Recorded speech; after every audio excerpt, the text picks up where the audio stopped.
Assalamualaikum warahmatullahi wabarakatuh. Selamat pagi dan salam sejahtera untuk kita semua. Yang terhormat, Kepala Perpustakaan dan Arsip Universitas Gadjah Mada. Yang kami hormati, Kepala Bidang Perpustakaan Universitas Gadjah Mada. Yang kami hormati, Kepala Bidang Data dan Sistem Informasi Perpustakaan Arsip Universitas Gadjah Mada. Yang kami hormati pula para narasumber pada webinar hari ini, serta Bapak, Ibu, dan hadirin yang berbahagia. Puji syukur kehadirat Tuhan Yang Maha Esa yang telah memberikan limpahan rahmat, sehingga kita dapat bersua secara virtual dalam keadaan sehat walafiat.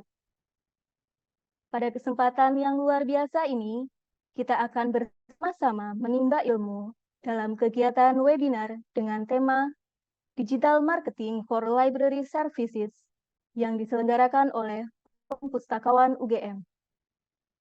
Kami ucapkan selamat datang dan terima kasih kepada seluruh tamu undangan dan peserta yang telah berkenan hadir secara virtual pada acara ini.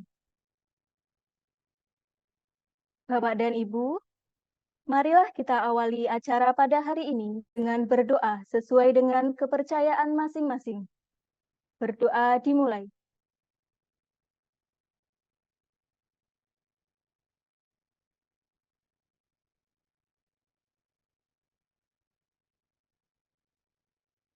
Berdoa dicukupkan. Menyanyikan lagu kebangsaan Indonesia Raya dilanjutkan himne Gadjah Mada. Hadirin dimohon untuk mengambil sikap sempurna.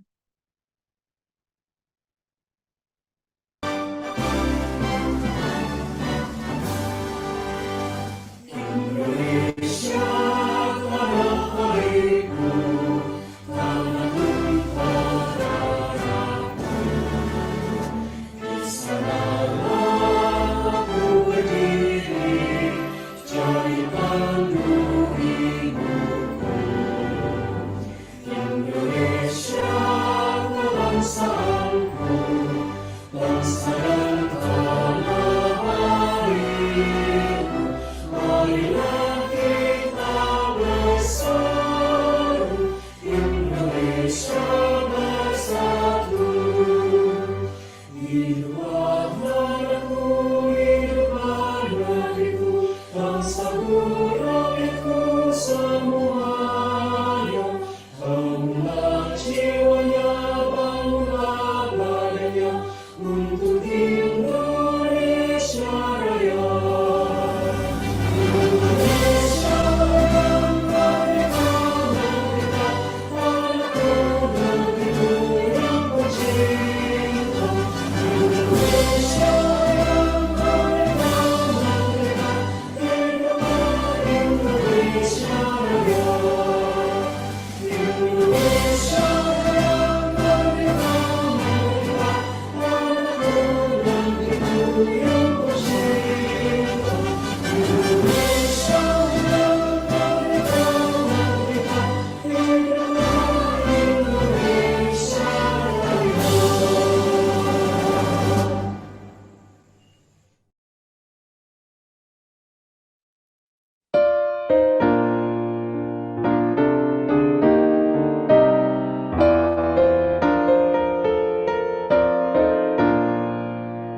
Bagi kami mahasiswa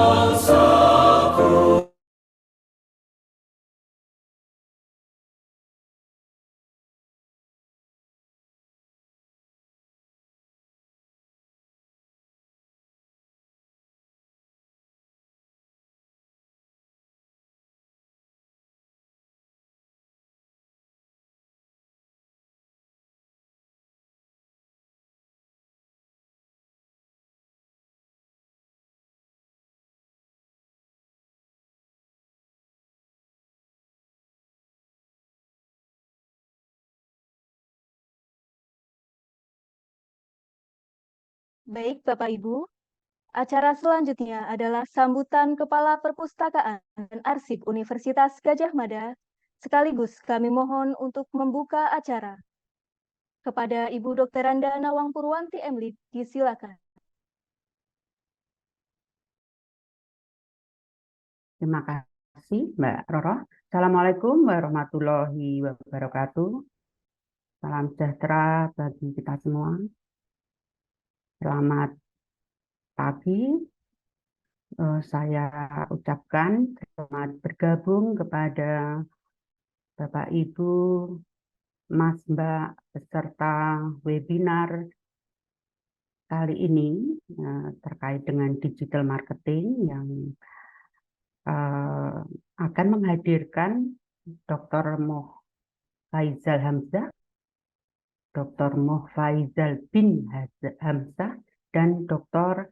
Ayu Helena Cornellia, yang barangkali saat ini untuk Mas Faizal atau Pak Faizal sudah mulai bergabung. Selamat datang. Apabila sudah bergabung, Pak Faizal, terima kasih atas kesediaannya untuk menjadi narasumber di acara webinar yang diselenggarakan oleh Forum Pustakawan Universitas Gadjah Mada pada bulan ini, yang ini merupakan bulan terakhir ya, forum mengadakan kegiatan daring ya, yang untuk ini kami ingin menyampaikan terima kasih kepada yang telah bergabung di acara ini. Kemudian juga kami ucapkan terima kasih kepada panitia.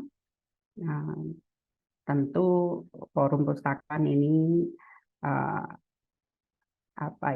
penuh dengan ide-ide dan kreasi yang saya jaring dengan Universitas Malaya, salah satunya Pak Faizal ini akhirnya bisa menghadirkan beliau dalam acara ini sebagai salah satu narasumber, dan kami berharap ke depan akan diperluas jejaring dengan mitra baik dalam negeri maupun luar negeri, sehingga kita bisa menghadirkan narasumber yang kompeten di bidangnya untuk berkenan membagikan ilmunya bagi kita semua dalam rangka menambah wawasan.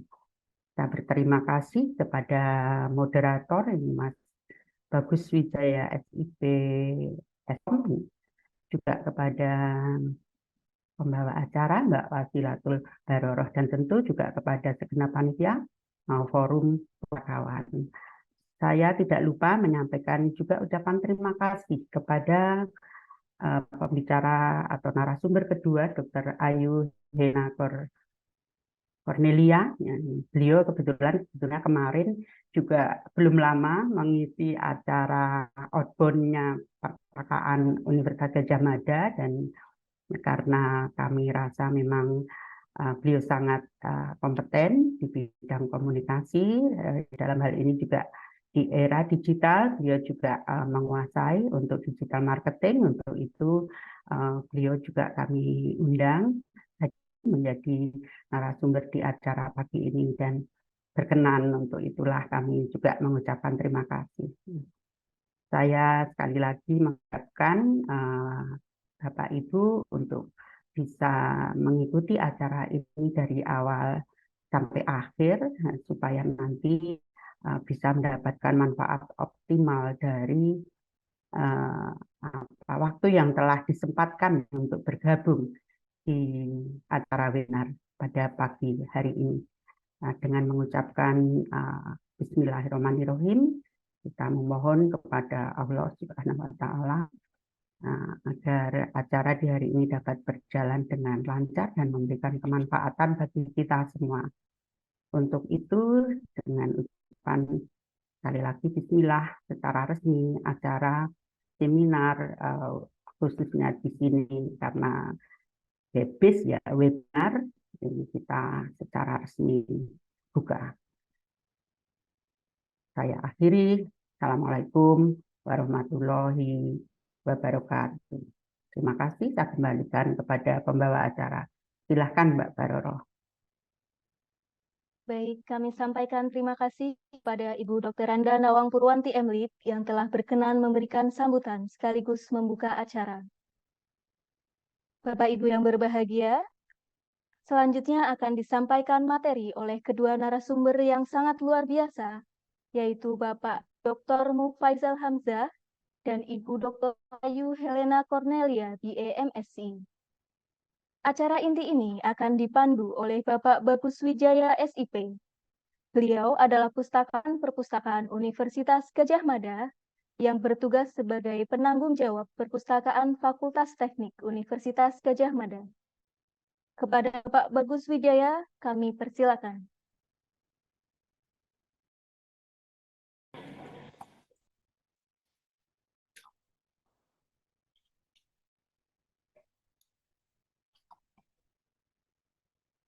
Oke, baik. Apakah suara saya terdengar dengan jelas? Oke ya, baik. Beri tepuk tangan untuk MC kita hari ini dan terima kasih untuk kesempatannya ya. Assalamualaikum warahmatullahi wabarakatuh. Salam sejahtera bagi kita semua. Om Swastiastu, Namo Buddhaya, salam kebajikan. Bapak Ibu, para hadirin sekalian, senang sekali saya Bagus Wijaya, moderator sesi pada pagi hari ini, menyambut Anda semuanya. Bagaimana kabar Anda hari ini? Sehat dan bahagia? Alhamdulillah. Mari kita bersyukur di tengah segala aktivitas, kita masih diberikan kesehatan, rezeki, dan kesempatan-kesempatan baik untuk terus meningkatkan diri dan berproduktivitas. Sebelum saya mulai, mari kita berikan tepuk tangan yang meriah kepada kita semua yang sudah hadir di hari ini melalui media Zoom full daring untuk mengikuti webinar nasional digital marketing for library services. Tepuk tangan yang meriah. Acara hari ini adalah rangkaian kegiatan tahunan dari kegiatan Forum Pustakawan UGM dan acara webinar Nasional Digital Marketing for Library Services merupakan hasil kolaborasi antara Forum Pustakawan UGM dengan Perpustakaan UGM. Materi yang akan dibahas pada pagi hari ini, topiknya adalah mengapa digital marketing for library services dibutuhkan untuk perpustakaan pada era ini, dan apa tantangan yang akan dihadapi oleh pustakawan dalam digital marketing for library services. Dalam paper berjudul Library Services, Marketing an Overview of Strategies and Outcomes oleh Sivakumar Arkaya dan Tripana S. Fakdal tahun 2023 menjelaskan bahwa strategi pembangunan perpustakaan yang efektif membutuhkan pemahaman mendalam tentang preferensi, minat, kebutuhan pengguna, melibatkan penyesuaian dan saluran pemasaran untuk secara efektif sehingga dapat menjangkau audiens target. Pemasaran perpustakaan mencakup metode promosi tradisional serta pemasaran digital. Keterlibatan media sosial, penjangkauan masyarakat, kemitraan dengan lembaga dan organisasi lain. Menjawab kebutuhan tersebut, Forum Pustakawan UGM dan Perpustakaan UGM menyelenggarakan webinar nasional Digital Marketing for Library Services.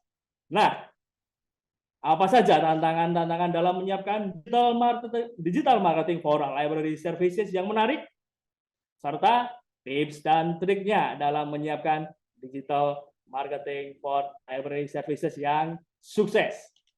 Akan dibahas bersama narasumber yang telah hadir bersama kita hari ini. Yang pertama narasumber kita ialah Bapak Dr. Muhammad Faizal Hamzah. Beliau seorang PhD dalam Information Management dari Universitas of Teknologi Mada. akan menyampaikan materinya dengan topik Digital Library Marketing Services. Narasumber yang kedua, Ibu Dr. Ayu Helena, Cornellia, BA, M.Si. Beliau seorang dokter dalam tourism marketing dari Universitas Gadjah Mada. Akan menyampaikan materinya dengan topik Digital Content Marketing. Oke. Narasumber yang pertama. Sebelum kita mengikuti paparan narasumber yang pertama, saya menginformasikan kepada peserta audiens apabila akan menyampaikan pertanyaan, silahkan untuk mengisi link pertanyaan yang akan tampil di layar monitor audiens. Rekan-rekan operator akan menampilkan untuk link pertanyaannya. Baik, bersama dalam hal ini, silakan ditampilkan untuk linknya. Oke, selanjutnya untuk link pertanyaan mungkin nanti akan sambil mengikuti kita session bersama moderasi dengan narasumber. Nah, selanjutnya narasumber yang pertama, kita akan mengikuti paparan beliau. Beliau adalah seorang PhD dalam Information Management dari University of Technology Mada. Dengan riset beliau berjudul Relationship Between Work Performance, Competence, and Work Design Among Academic Library in Malaysia. Beliau juga Senior Librarian dari University of Malaya. Sudah sangat banyak penghargaan yang beliau terima diantaranya. Yang pertama, Masti Gemilang Administrator Award Research Order Scheme 2022 Gold. Yang kedua, Best Presentation for ICIM 2023 Oxford University London. Yang ketiga, Outstanding Service Award University of Malaya tahun 2023. Hadirin sekalian, mari kita berikan tepuk tangan yang paling meriah untuk pembicara kita pada pagi hari ini, Bapak Dr. Muhammad Faizal Hamzah.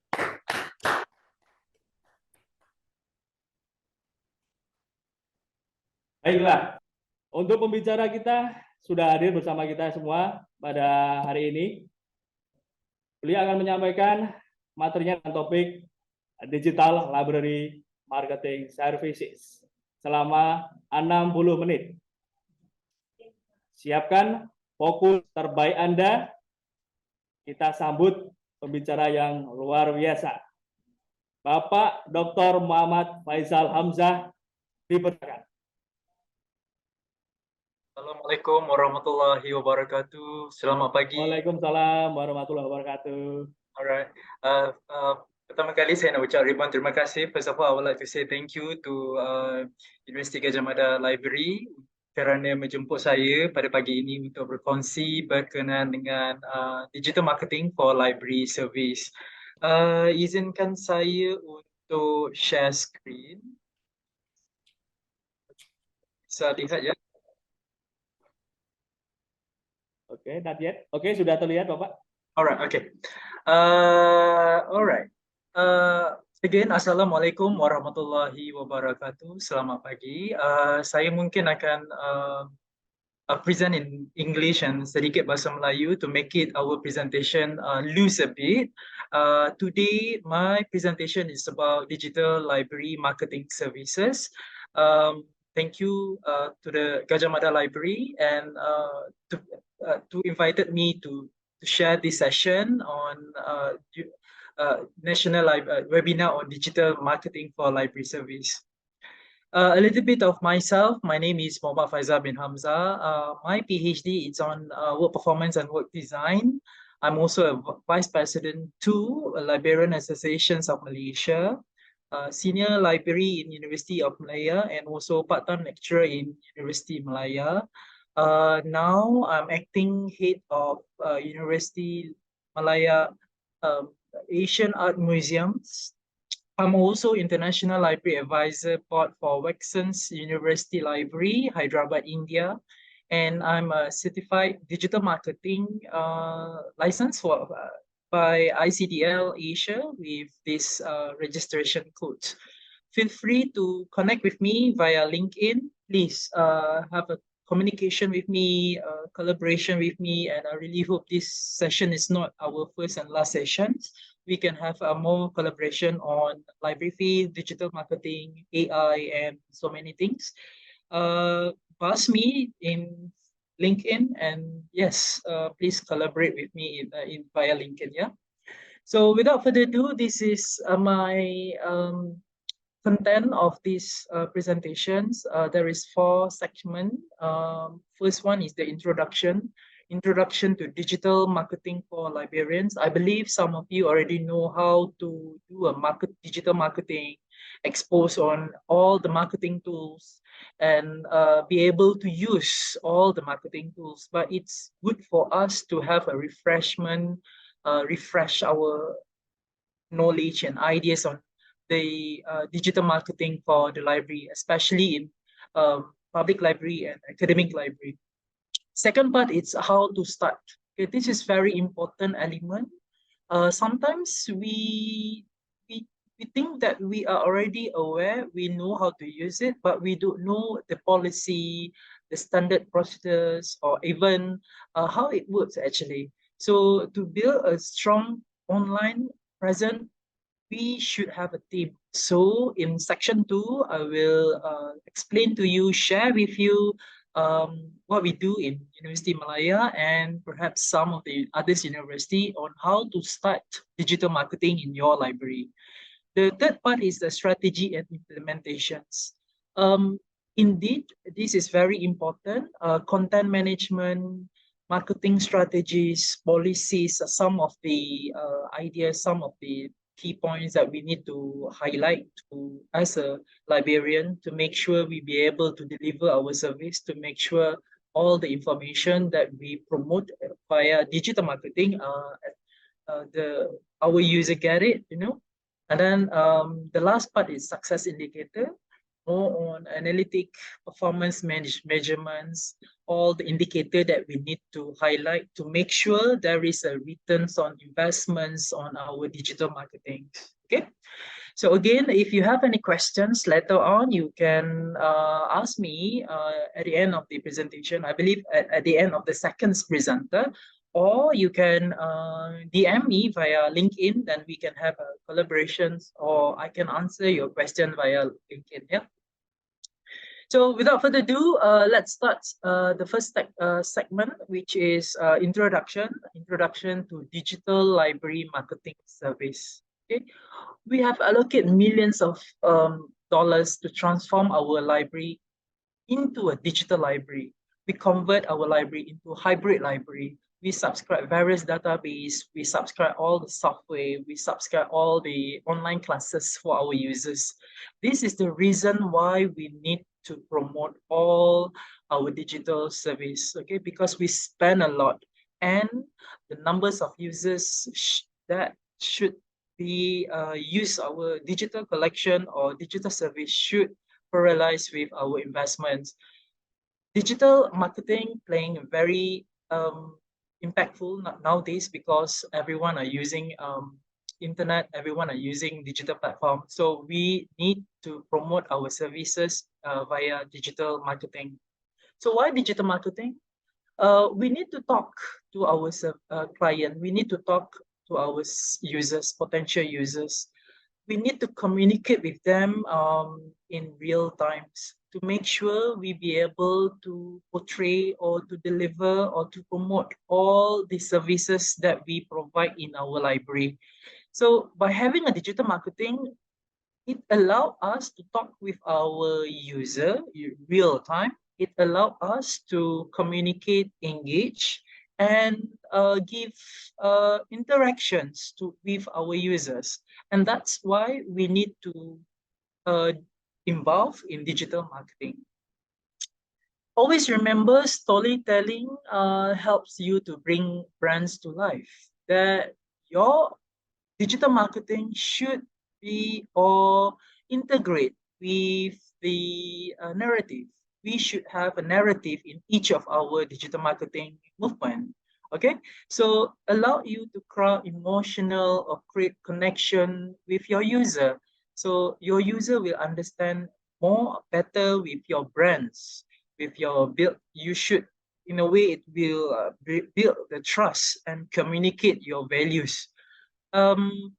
It is very important to make sure you are creative, to have a narrative to portray or to tell your users that you have certain digital service in the library. It will help them to know that yes, there is a service to solve their problems. So you need to be able to know to have a skill in storytelling and the narrative. So as we all know, digital marketing encompasses a broad range of online activities.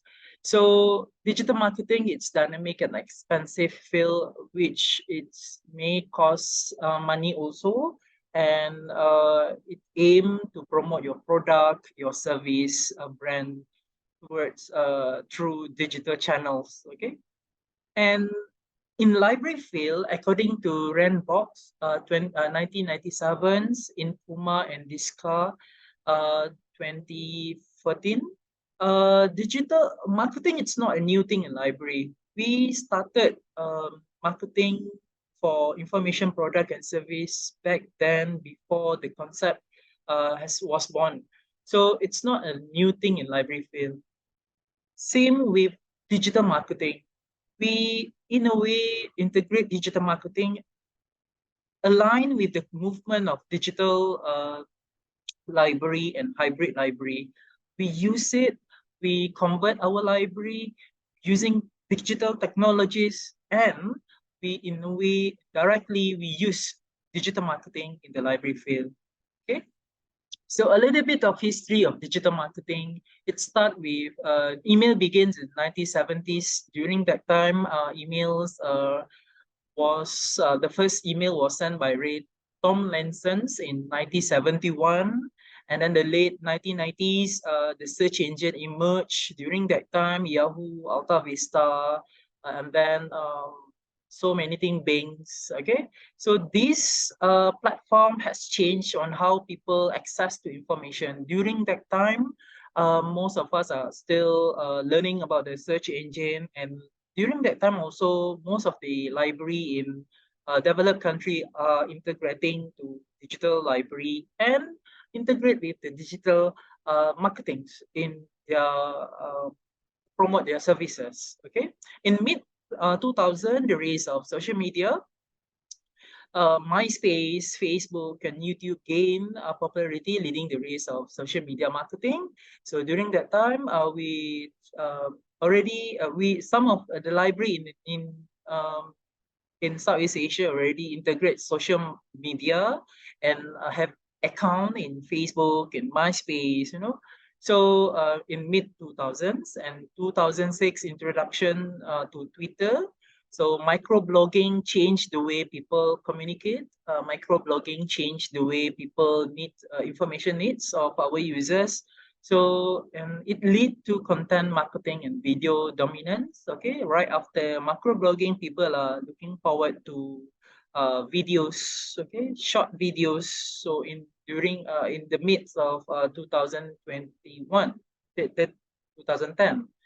So and in 2010 also Instagram launched. Okay, most of us in most of the library as create account, Instagram account, and then we'll initially launch in 2010, and then it's more on the visual marketing, whereby we use pictures, we use short clips in Instagram to portray or to promote our services. Yeah. And then GDPR implementation 2018. So GDPR is General Data Protection Regulations, was implemented in 2018. It changed how business handle and collect data, users' data, meaning to say some of the rules and regulations. Before that, we not really aware of the data, importance of data, users name or ICs or anything, emails itu. So in 2018, the Generation Data Protection Regulation was established. And to 2020, the continual evaluations. Now we have AR, we have VR, and then most of the communication in the social media or digital platform are more towards micro, meaning to say we integrate small portions of video clips, data video clips, or even TikToks. Okay, so the evaluations of social media marketing or digital marketing are moving toward micro and moving toward advancements of AR and VR. As a librarian, we should be able to understand the importance of AR and VR and to embark in our library services, and we should be able to use AR and VR to deliver our information instead of to a part of digital marketing, right? So digital marketing, it's also called online marketing. It's promote a brand to connect potential customer using internet. The most important thing is internet and other form of digital communication. So this include not only email, social media, web-based advertisement, but also text and multimedia message and marketing channels. For example, SMS, okay, it's still considered as digital marketing because we use digital platform to deliver our information. Emails, okay, not only emails. So the terms of digital marketing, it's very broad, all right? It consists of not only social media, but also other forms of digital communications. So why digital marketing very important? As October 2023, there are 5.3 billion internet users around the world, which amounted at 65.7% of the global population. So it's more than 50%. Most from this total, 4.95 billion or 61.4% of the world population are using social media, were social media users. Okay, so it shows that social media and digital marketing or digital field, it's very dominant nowadays. It's very dominant. It's very widely used. So we need to integrate digital marketing as a part of the marketing movement in our library. So benefit of digital marketing, I believe our second speaker will tell this more, but obviously it's will broad geographic reach. People can see it no matter where they are. For example, in the university, library in the university, the students might come from other country. When you use a digital marketing, you can reach them. You can reach them even though they have already finished the studies.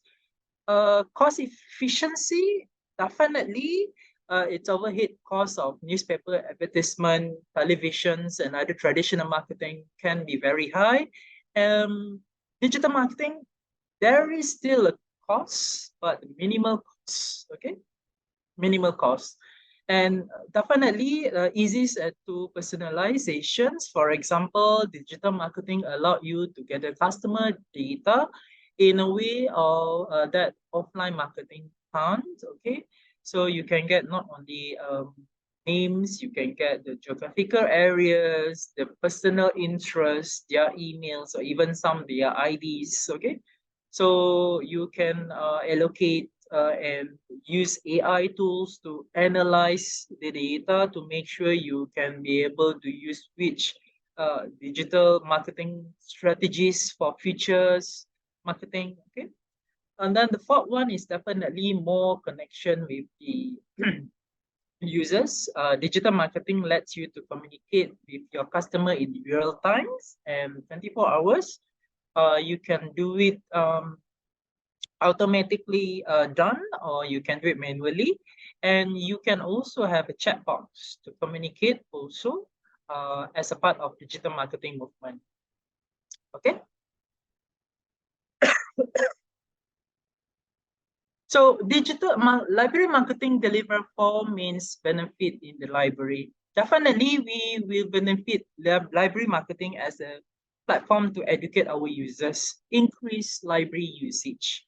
In a way, not only how many user we come to the library, but also use the library, especially digital platform that we invest in our library. So by having a digital marketing, it will definitely help us to educate our users, engage with our users to develop a relationship with our users. We can have a campaign, we can have a lot of things together with your users digitally, and you can have a forums or webinar like these to have a communication with your users, right? And then high usage, people will aware of your campaign, people will aware of your library services, and definitely it will change the perception. Some people are still thinking that library as old fashions, okay? As in University of Malaya, we are the primary university in Malaysia. We joined TikTok. We try to humanize our library by having a digital marketing using TikTok. So it will definitely change our perceptions.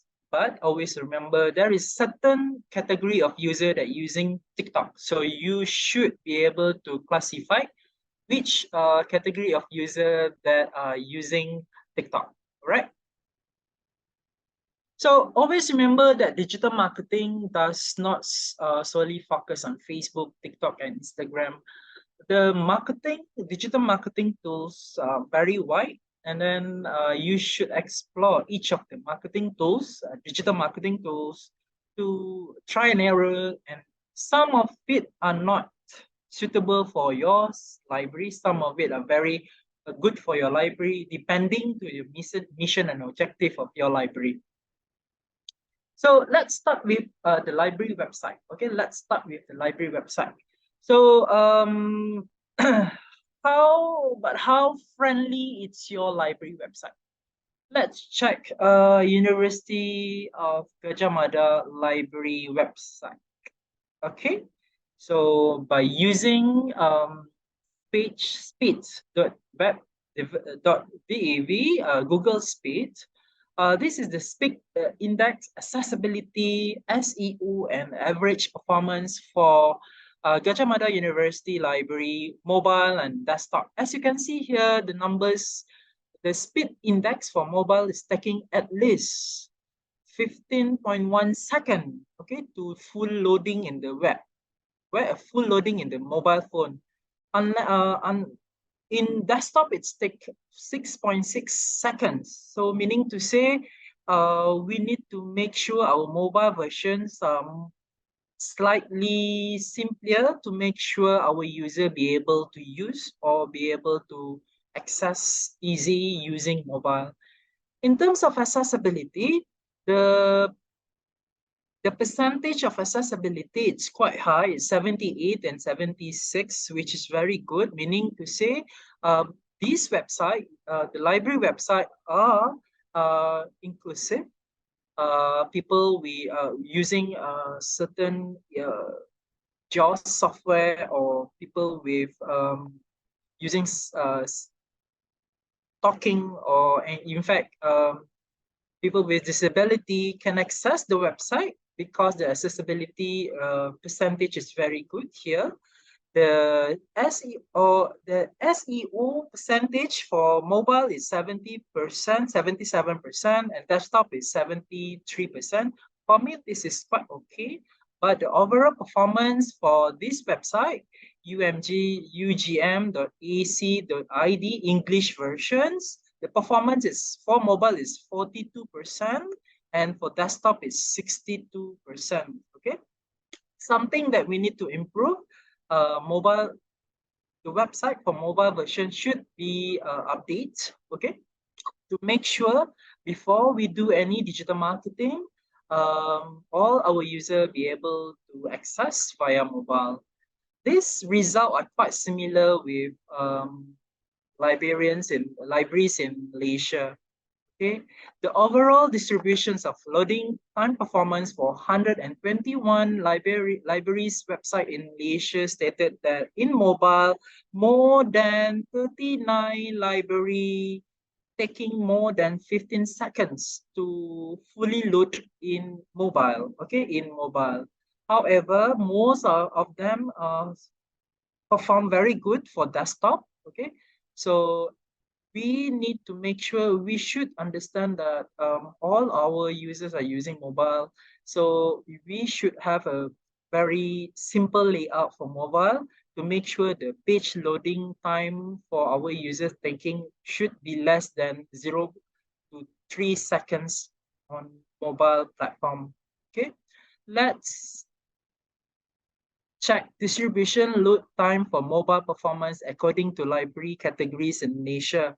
In public university library in Malaysia, the average per seconds is 90 seconds. It's very, it's not good result.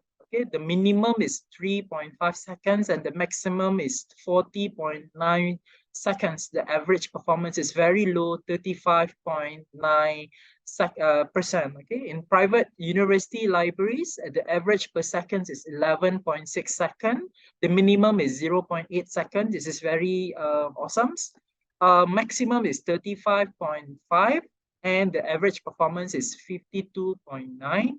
Private university college average is 12.8 seconds. Minimum, the most effective, it's 1.9 seconds, and the maximum is 33.8 seconds, and the average performance is 82%. And state library and national, the average it's 3.4, the minimum is 2 seconds, and then the maximum is 5.3, and then the average performance is 71.4%. Okay, this result of finding shows that we need in Malaysia sector, we need to collaborate with private university, college, and state library or national library to copy or mirror the technology or even the layout in the library website to be integrated in public university library and private university library, because the average per second to load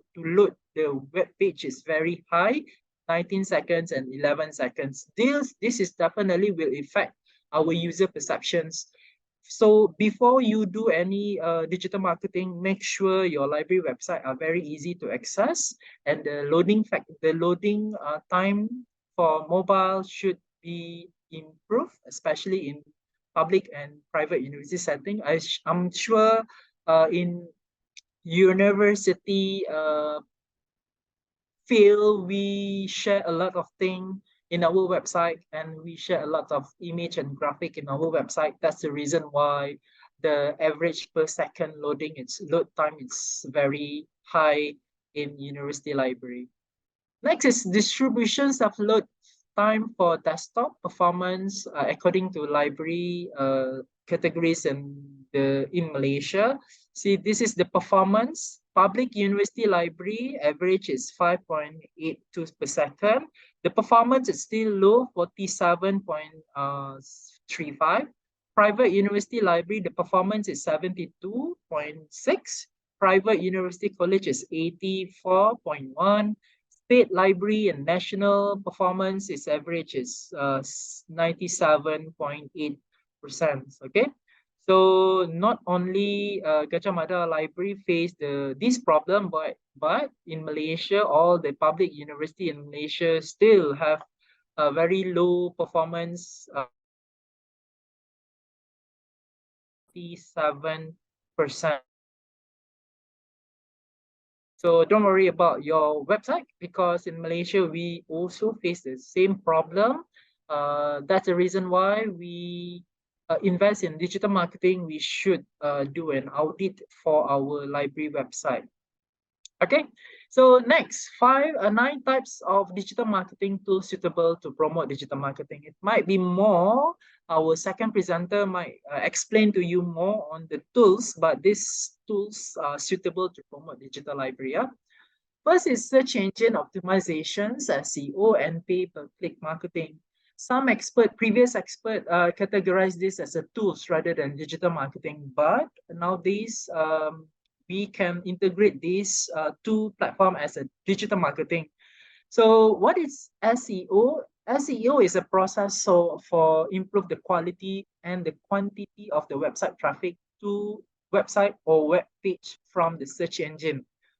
In simplest way to explain this is when you Google something, your web page should be the #1 search result. Okay, the #1 search result.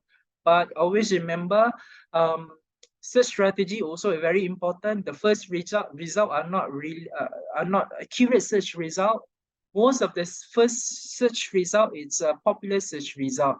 So when you have a knowledge in search engine optimization, SEO, it will help to boost your website to make sure your user be able to get your main domain as the first search result in the search result list in Google or Google Scholar.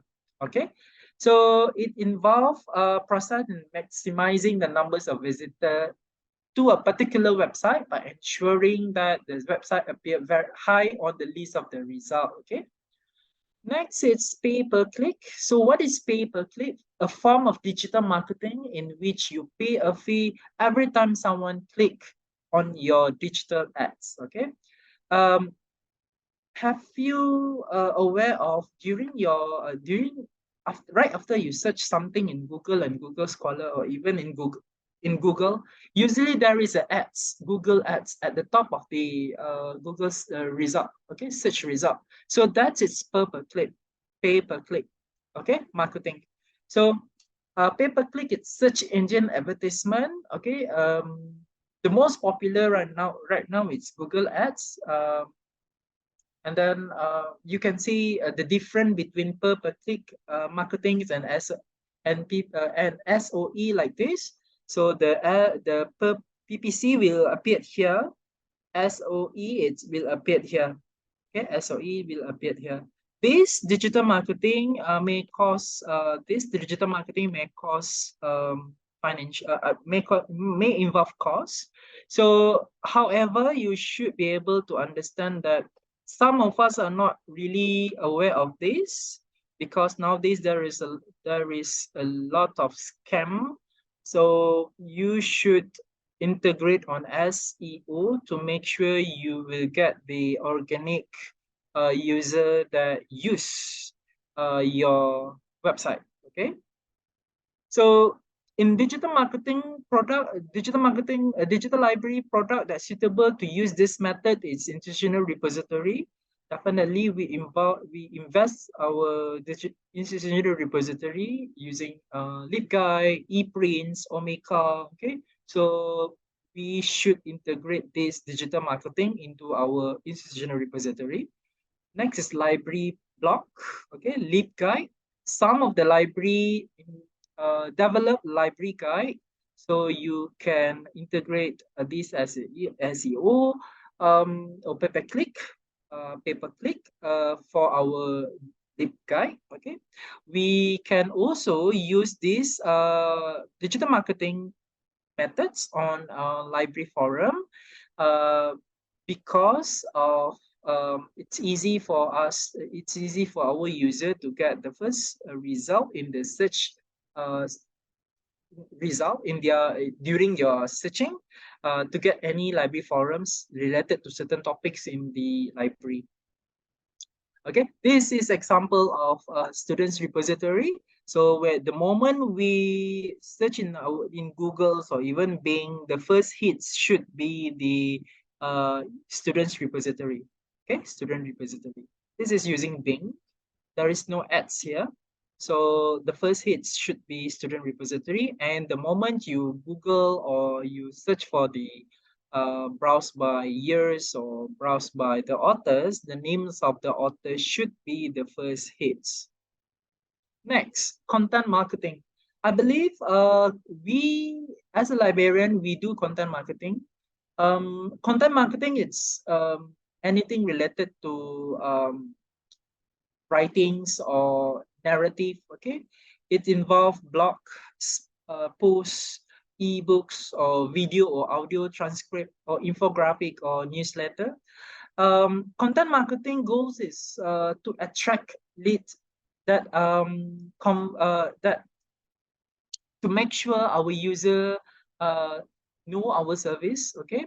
So you should be able to understand and know how to create content marketing, okay? It's more on, there is a few skills later on I will explain to you on to do content marketing. This is example of content marketing. We create blogs for our library, we create narrative, we write, we involve emotionals, we involve feelings, okay? And then in our library fields, in our library blogs, okay? Next is library social media marketing. So definitely social media marketing, it's more on engaging with our user.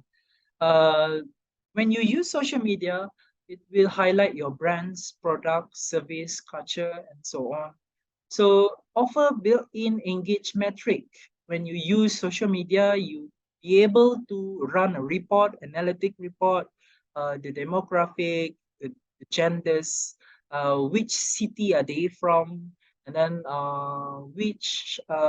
when is the peak hours from when is the peak hours, okay, the most active hours for us to post something, and it will definitely reach to our users, okay? So social media is very powerful platform. There is lots of social media platform that we can integrate. According to Statista, 5.3 billion internet user worldwide, and 4.95 billion, so 61% of the world population were using social media. So that's the reason why we need to have a social media. We need to convert our library to be friendly towards social media. But we need to understand some of our users are not using social media, especially older generations. So there is a way to engage with them. There is another digital marketing to attract them to use our library. So this is example of University of Malaya social media. We have Facebook. We promote our conference in our page in Facebook. Okay, we have TikTok, and we do also have X, okay, Twitter, in our as part of our social media. Next is influencer marketing. There is a research on influencer marketing. Previous researcher claimed that it's influencer marketing are really effective if you do awareness campaign rather than to sell something. So as a librarian, you can use influencer marketing to promote certain campaign in our library. For example, reading habit or mari membaca. So by having influencer marketing, it will definitely reach our objective, reach our mission to make sure the campaign success. Okay, so what is influencer marketing? Influencer marketing is working with an influencer or an individual with large followers, such as celebrity, industry experts, or content creator in exchange for exposure. We use their follower to make sure they're aware of certain campaign. Okay, but again, previous researcher believe that influencer marketing are not effective if you want to sell something. But if you want to conduct awareness campaign, you should consider to use influencer marketing. All right. So this is some of the influencer marketing top 30 librarian influencer in 2023. You can scan this QR code to get a list of top 30 librarian influencer in 2023. We can collaborate with them. We can have a better, we can share our share our platforms. We can use their platform to share our library services. Okay. In Indonesia, I did some studies on Indonesia influencer related to reading habit or library. Okay, these four influencers are really active, promoting reading habit, reading campaign. Okay, Maudia, Yunda, Ika, Mika Tambayong, and Yunita Sigera. Some of them are not free, meaning to say if you want to collaborate with them, we have to pay certain amount of money to have collaborations.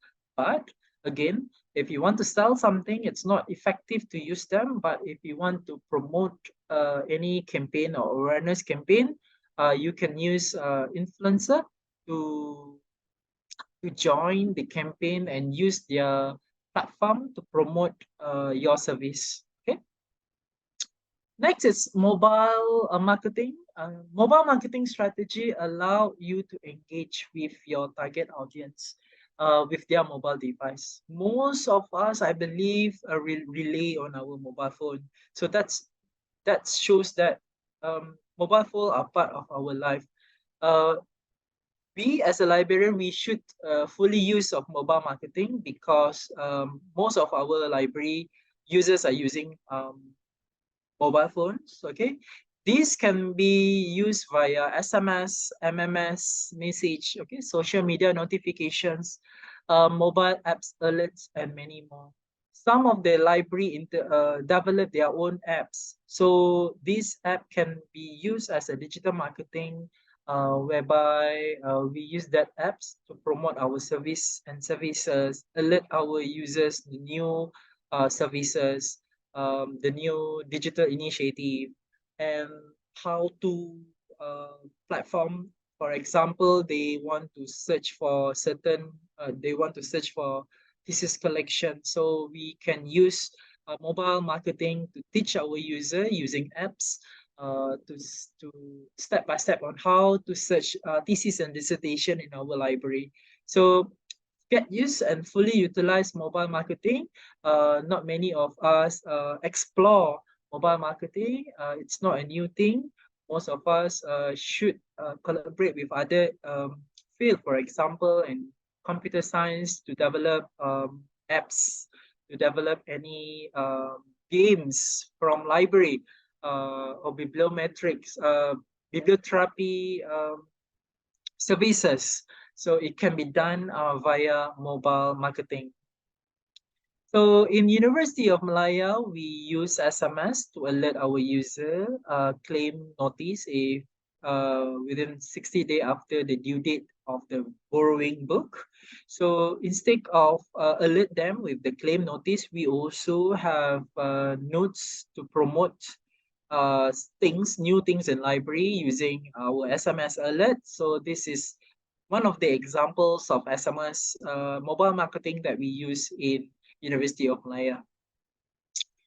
The next digital marketing is email marketing. I must say this is not a new thing because we use email every day, but we should know that email are also very powerful tools to promote our library services. Okay.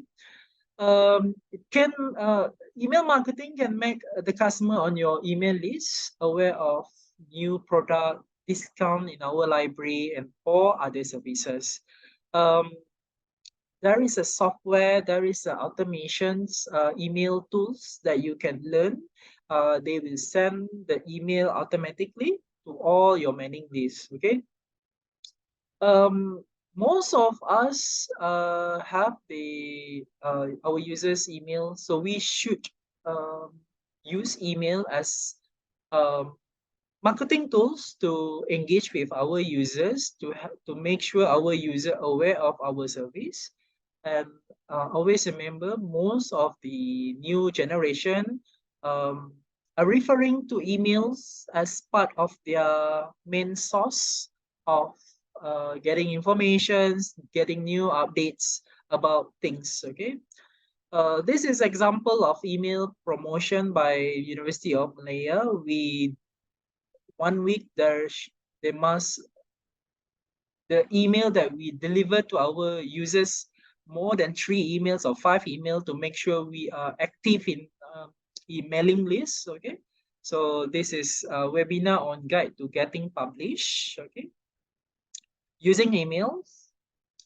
And the next is library chatbot marketing. Okay, this is not a new thing also. I believe most of us already know how to integrate library chatbot as one of the library assistants. Okay, so what is library chatbot? Library chatbot is assist with customer inquiries, provide informations, and guide our user through sales funnels. In our case, from our library website.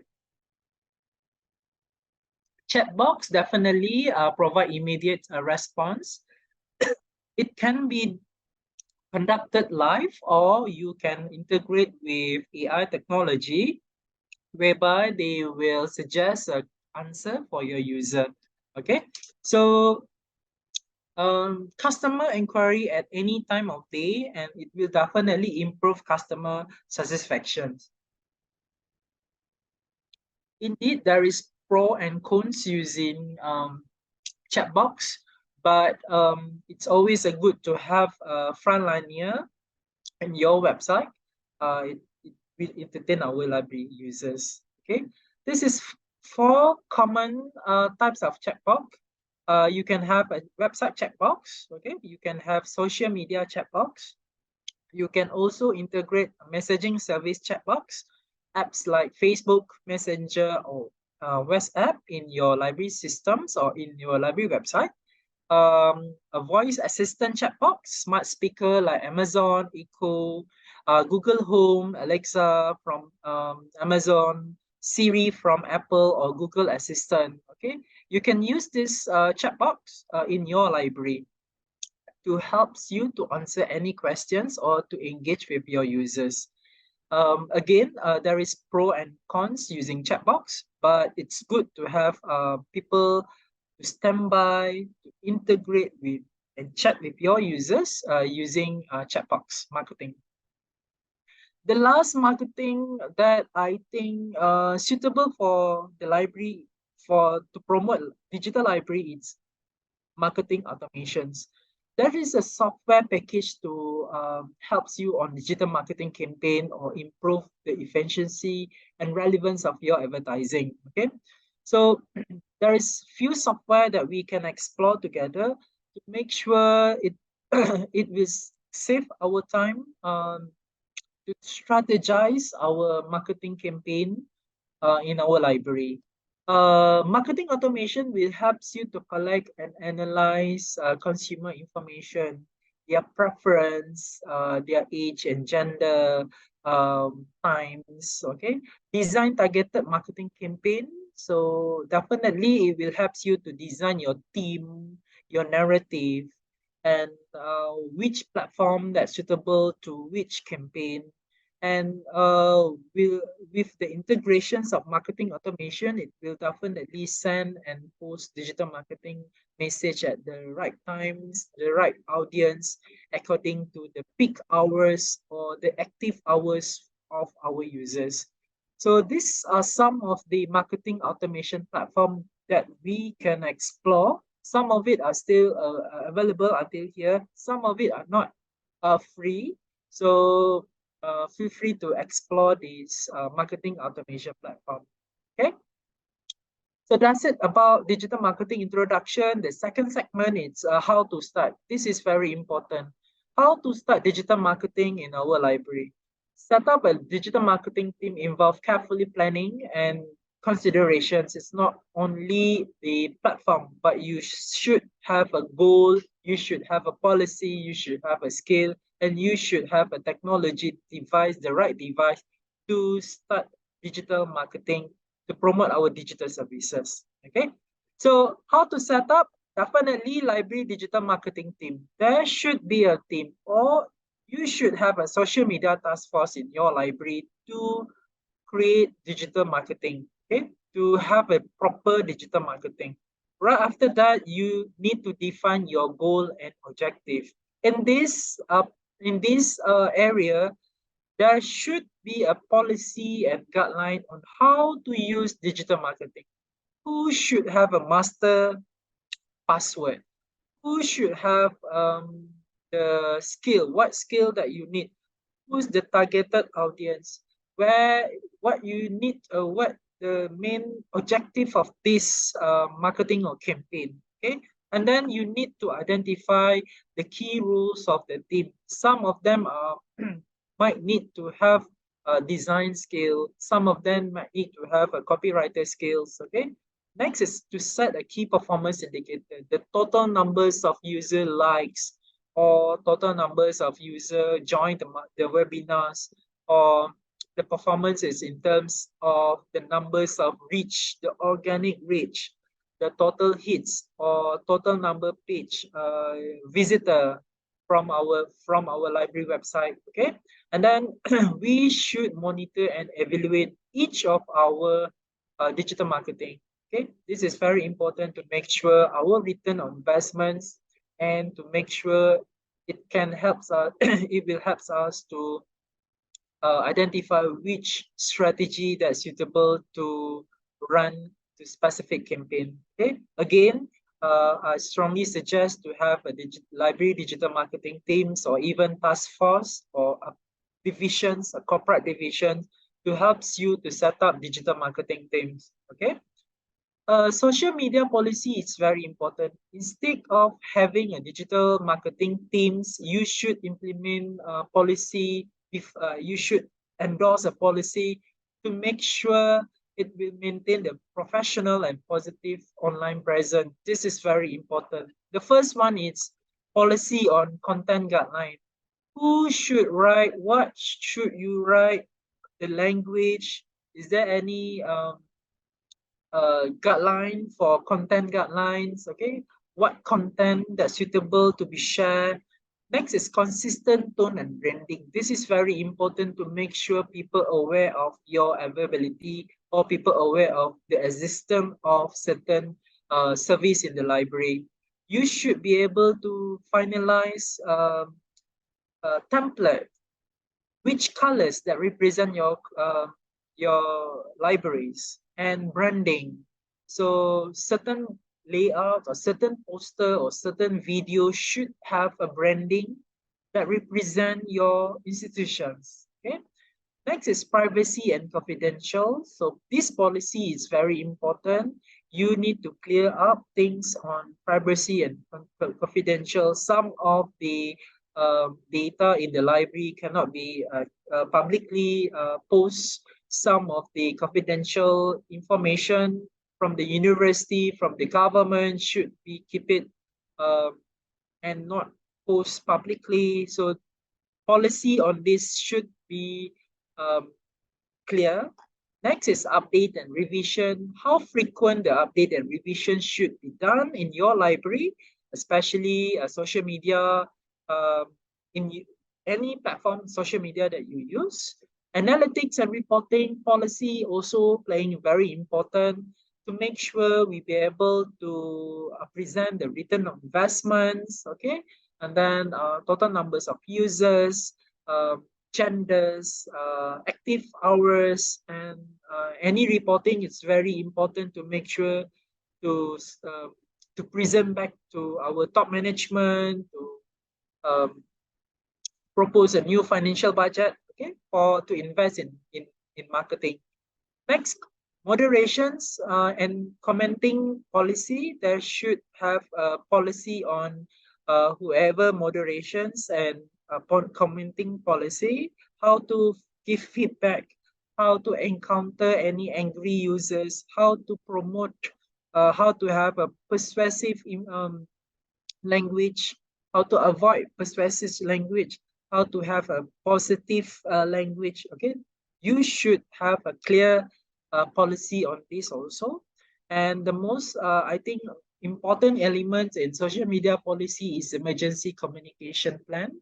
If there is any emergency communication plan or emergency thing happen in the library, you should be able to have a standard wording to be used in our social media platform as a digital marketing emergency communication plan. Okay.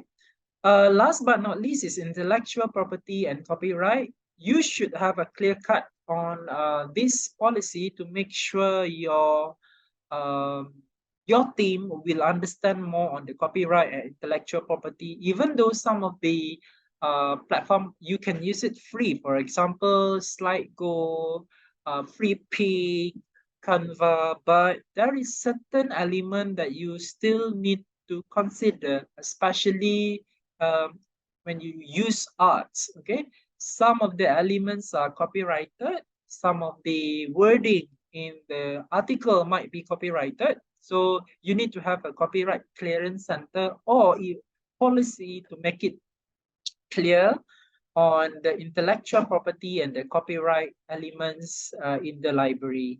Okay. Next policy is digital marketing policy. Before that, the highlighted one, the red one is the thing that most of us ignore most. Okay.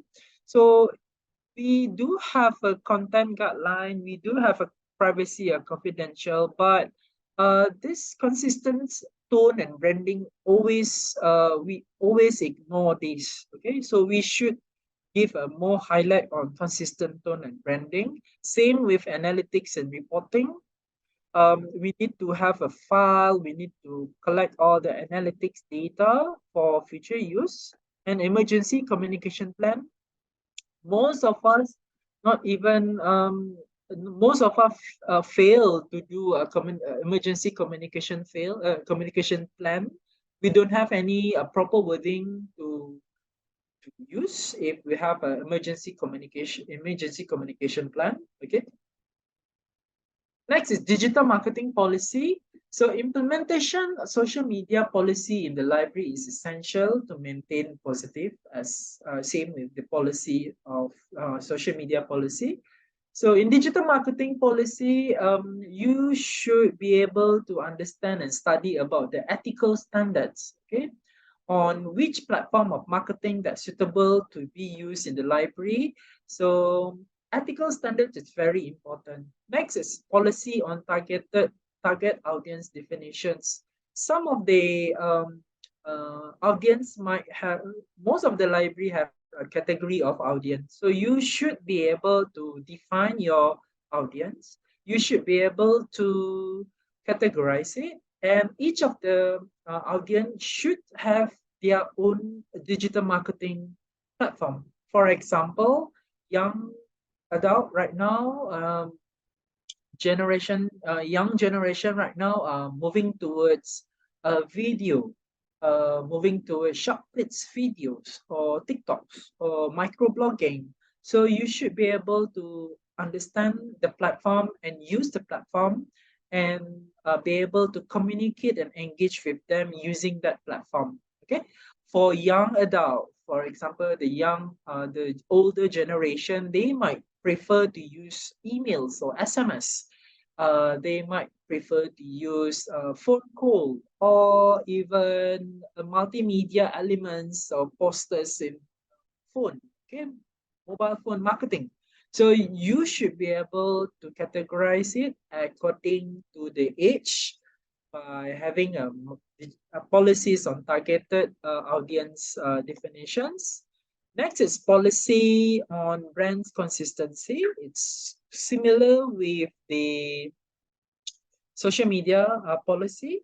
Brand consistency is very important. The tone, the colors, the narrative should custom according to the platform that you use. And next is content creation and approval process. This is very important because not all content are suitable for all social media or platform, digital marketing platform. some of the digital marketing require you to have a wording, more word rather than text, more text rather than image. Some of them are image, some of them integrating so multimedia elements. So who to approve, and then the process you should clear cut of this. Analytics and reporting also, it's very important. It's quite similar with the social media policy, whereby you should have analytic and reporting consistently, and policy what should be reported, what should be captured, which data that you should use, which data you should keep. Okay, data privacy and security also very important. The master passwords, the categories of rules in social media. For example, if you are using Facebook, there is a level of rules. Editor, admins, okay, viewer, or any. There is a level of rules in social media, especially in Facebook. Okay. Next is compliance with law and regulations. So this is very important. What you should do, what you should not, you shouldn't do that, and then how to react when you get someone or any law related to any posting. Okay, so you should be able to have a clear policy on the compliance with law and regulations. The team should be able understand this. Okay, the search engine, the SEO based practice. Okay, you should be able to understand on what the strategy you need to have in this platforms, and then the marks, the crisis management. Okay, accessibility and inclusivity, feedback mechanism, and paid advertising guidelines. 4 items that I highlighted here, it's analytic reporting, compliance with law and regulation, crisis management, paid advertisement guideline. It's some of the policies that we tend to ignore. So I really hope that this webinar will promote this policy to make sure our digital marketing policy is holistic and comprehensive, and can be used to protect us before we integrate any digital marketing policies in our library. Okay. Next is what next? So after policy, you need to set up a digital marketing and social media market. Require a combination of hardware, software, and online tools. Okay.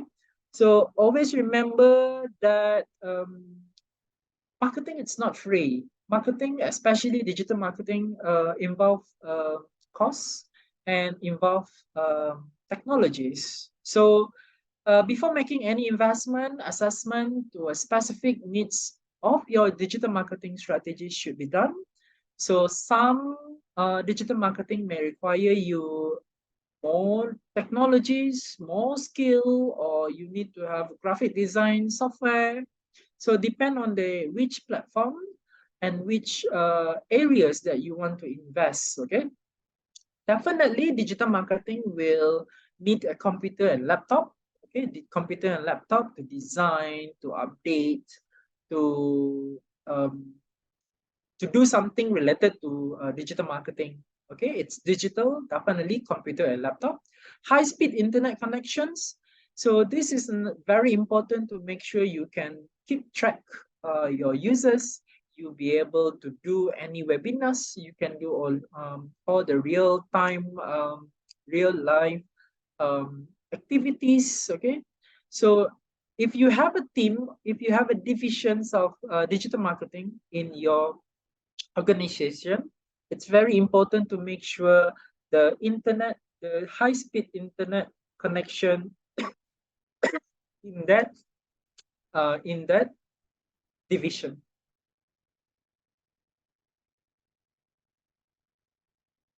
Some of the digital marketing or marketer invest smartphones, okay, and tablets, extras, another smartphone and tablet to make sure security of the platform itself. For example, when you use your personal account, you can personal phone, it will merge with your personal life. So some of the digital marketing movement invest smartphone and tablets for their marketer. And when we involve in digital marketing, definitely we need to have a graphic design software and people who can design things. Okay, so we need to invest on the software.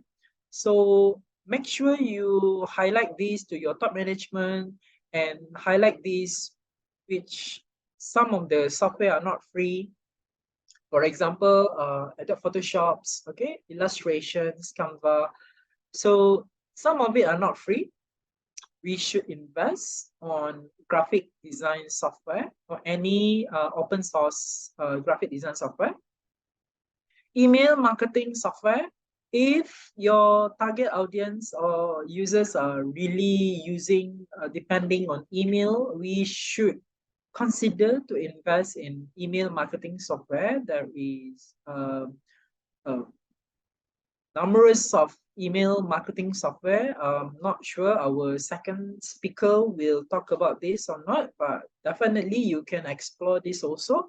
Email marketing software, it's very useful if your users are using emails. Next, it's content management systems. Okay, it will definitely helps you on to manage your content, to manage your platforms. Okay, there is a system that we can invest to make sure our workflow of digital marketing smooth. Customer relationship management, CRM software. There is a lot of customer CRM software that we can use. Okay, and I believe part of them is chatbot. Okay, analytic tools. Okay, you should explore Google analytic tools or other platform of analytic tools. We should also be able to invest in the performance of loading of our digital initiative to make sure the performance loading are not it's good. Okay, and then accessibility, it should be accessible to people with disability, blind people. Okay, next, it's a video editing software. It's very crucial. We need to have editing software, especially video and graphic software, because the narrative of our promotion in digital marketing will attract more attention if we integrate with the multimedia elements. So if you know how to do a short videos or make it comprehensive or 3Ds, interactive poster, it will definitely capture our users to use to read our posters or our promotion. Okay. Next, it's webinars and virtual meeting platform. For example, this one we are using Zoom. We can also using StreamYard or any platforms, webinar platforms, to set up to have a platform like this. It will allow us to do a lot of digital events, okay, virtual events like this. Second last is security, storage, and backup solutions. So security storage, it's very important to protect our digital marketing movement. For example, if you use social media, there is a second, security level before you enter the social media, or alerts if somebody log in from other device. Okay, backup solutions, you should invest in cloud systems or hardware, external hard disks, and you should be able to read the backup. You should be able to do a mirror of the system that you do. Okay, last but not least is cyber security software. Some of the library integrate this with the library systems. Okay, some of the library system already have a plugin in cyber security software, and if you don't have a security software in your university, you should collaborate with computer science people and check which cybersecurity software that's suitable to protect your digital movement or digital marketing in your library. Okay, I really hope that you understand that marketing is not free. Marketing it's a genuine investment and not in fact inexpensive. Okay, we should have a budget to invest, and marketing it's not one night solution whereby you can have a result in one night. It's consistent is the key. So meaning to say, if you do a digital marketing, you should be able to understand the concept.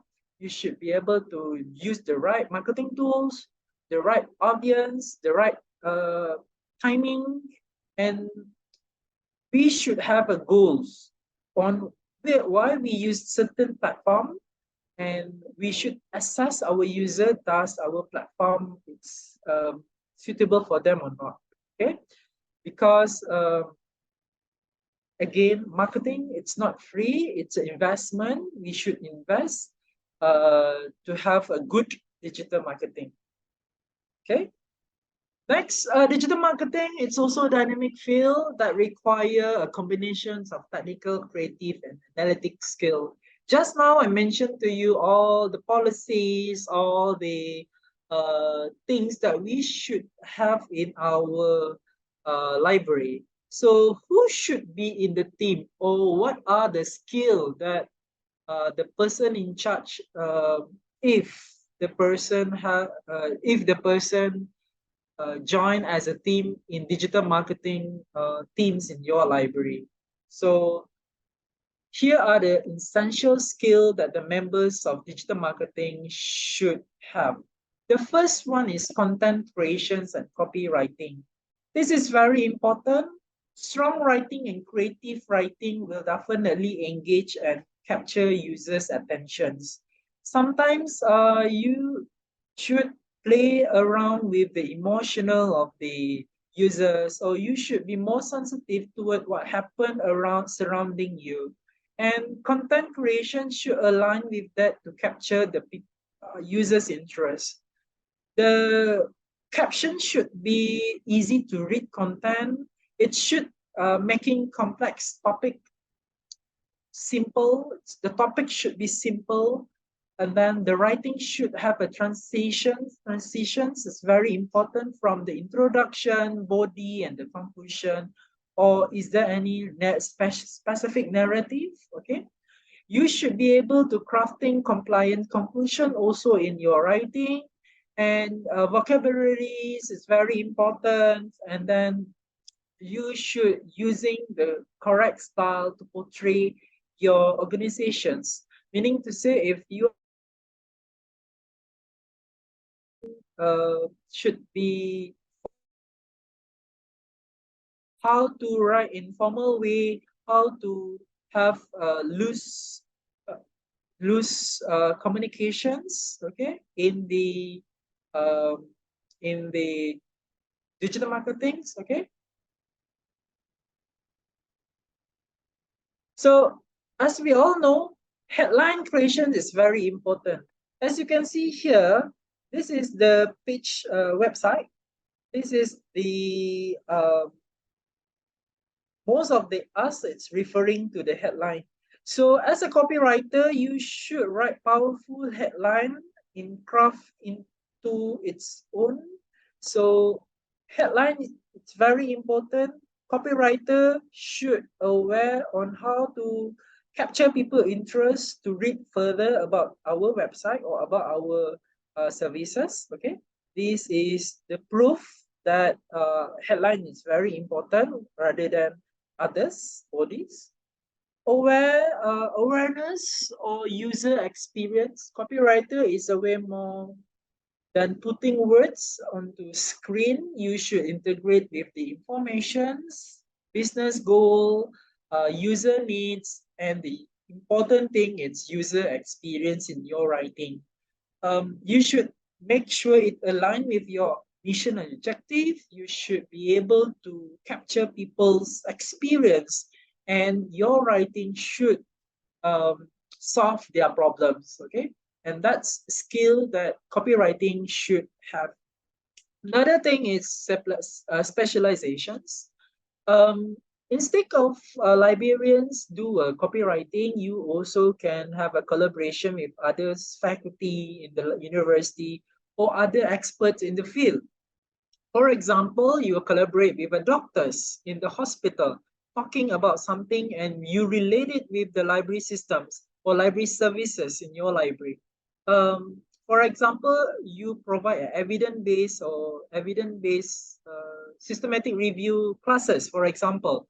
So you communicate with doctors and then you do a collaboration with doctors and write about the importance of systematic evidence, systematic literature evidence in medicines. Okay, so we need to have a specialization in copywriting to make sure our writing are focused and our writing be able to reach others. Okay, next it's marketing. Writer always marketing awareness. Writer always should be aware of he and she in marketing industry, what are the surrounding, what happened in the surrounding, what are the latest technologies, what are the latest marketing trends in instead of using the traditional marketing awareness. Okay, graphic design and multimedia, definitely software such as Adobe Photoshop, illustration, After Effects, InDesign, Canvas, some of the graphic design and multimedia elements that the person should have. Social media management, it should be able to understand each platform has a different approach. TikTok, Facebook, X, size of the illustrations and word count, okay? And then you should be able to know which is the active time of your users. Website design and development basic is very important. As I mentioned earlier, the total speed loading for each website should be very fast and should be simplified, should be compressed. You should resize all the images and multimedia elements in the website to make sure our user use our website. Okay, and you can use the website in your digital marketing. Analytic and data analysis is also very important. You should be able to use Google Analytics, and each of the social media has their own data analytics. You should study also. Data analytics you can use as a website tracking. All right. Excuse me, Mr. Yes. Time is 1 minute. All right. So email marketing, okay. This is type of email marketing. Later I will share this slide in my LinkedIn. So please please connect with me with my LinkedIn. So next we need to provide a list of library service and facilities. So you need to list this, okay, the library services, and then you should cross-check with the policies and then identify your audience, and you should implement with monitoring the feedback, engage with our user and response. Okay. So how to create digital marketing strategy? Later on, you can read from my slide.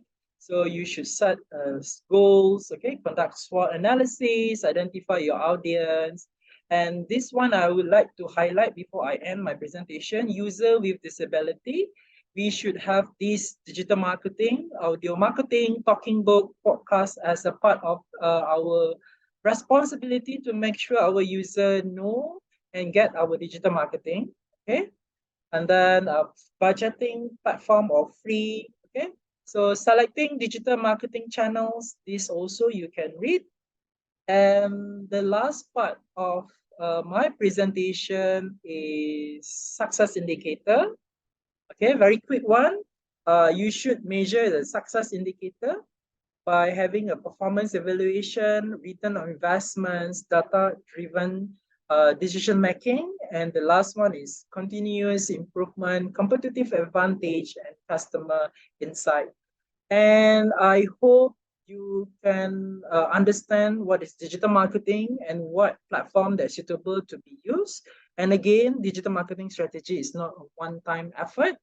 It's ongoing, it's try and error. You should collaborate with others. You should analyze which platform that's suitable with your institutions. With that, thank you very much. Again, I'm very sorry about the time. I will upload my slide in my LinkedIn. So please connect with me via LinkedIn and download my slide. All right. Thank you very much. Oke, thank you very much. Terima kasih. Baiklah, berikan tepuk tangan sekali lagi untuk Bapak Muhammad Faizal Hamzah.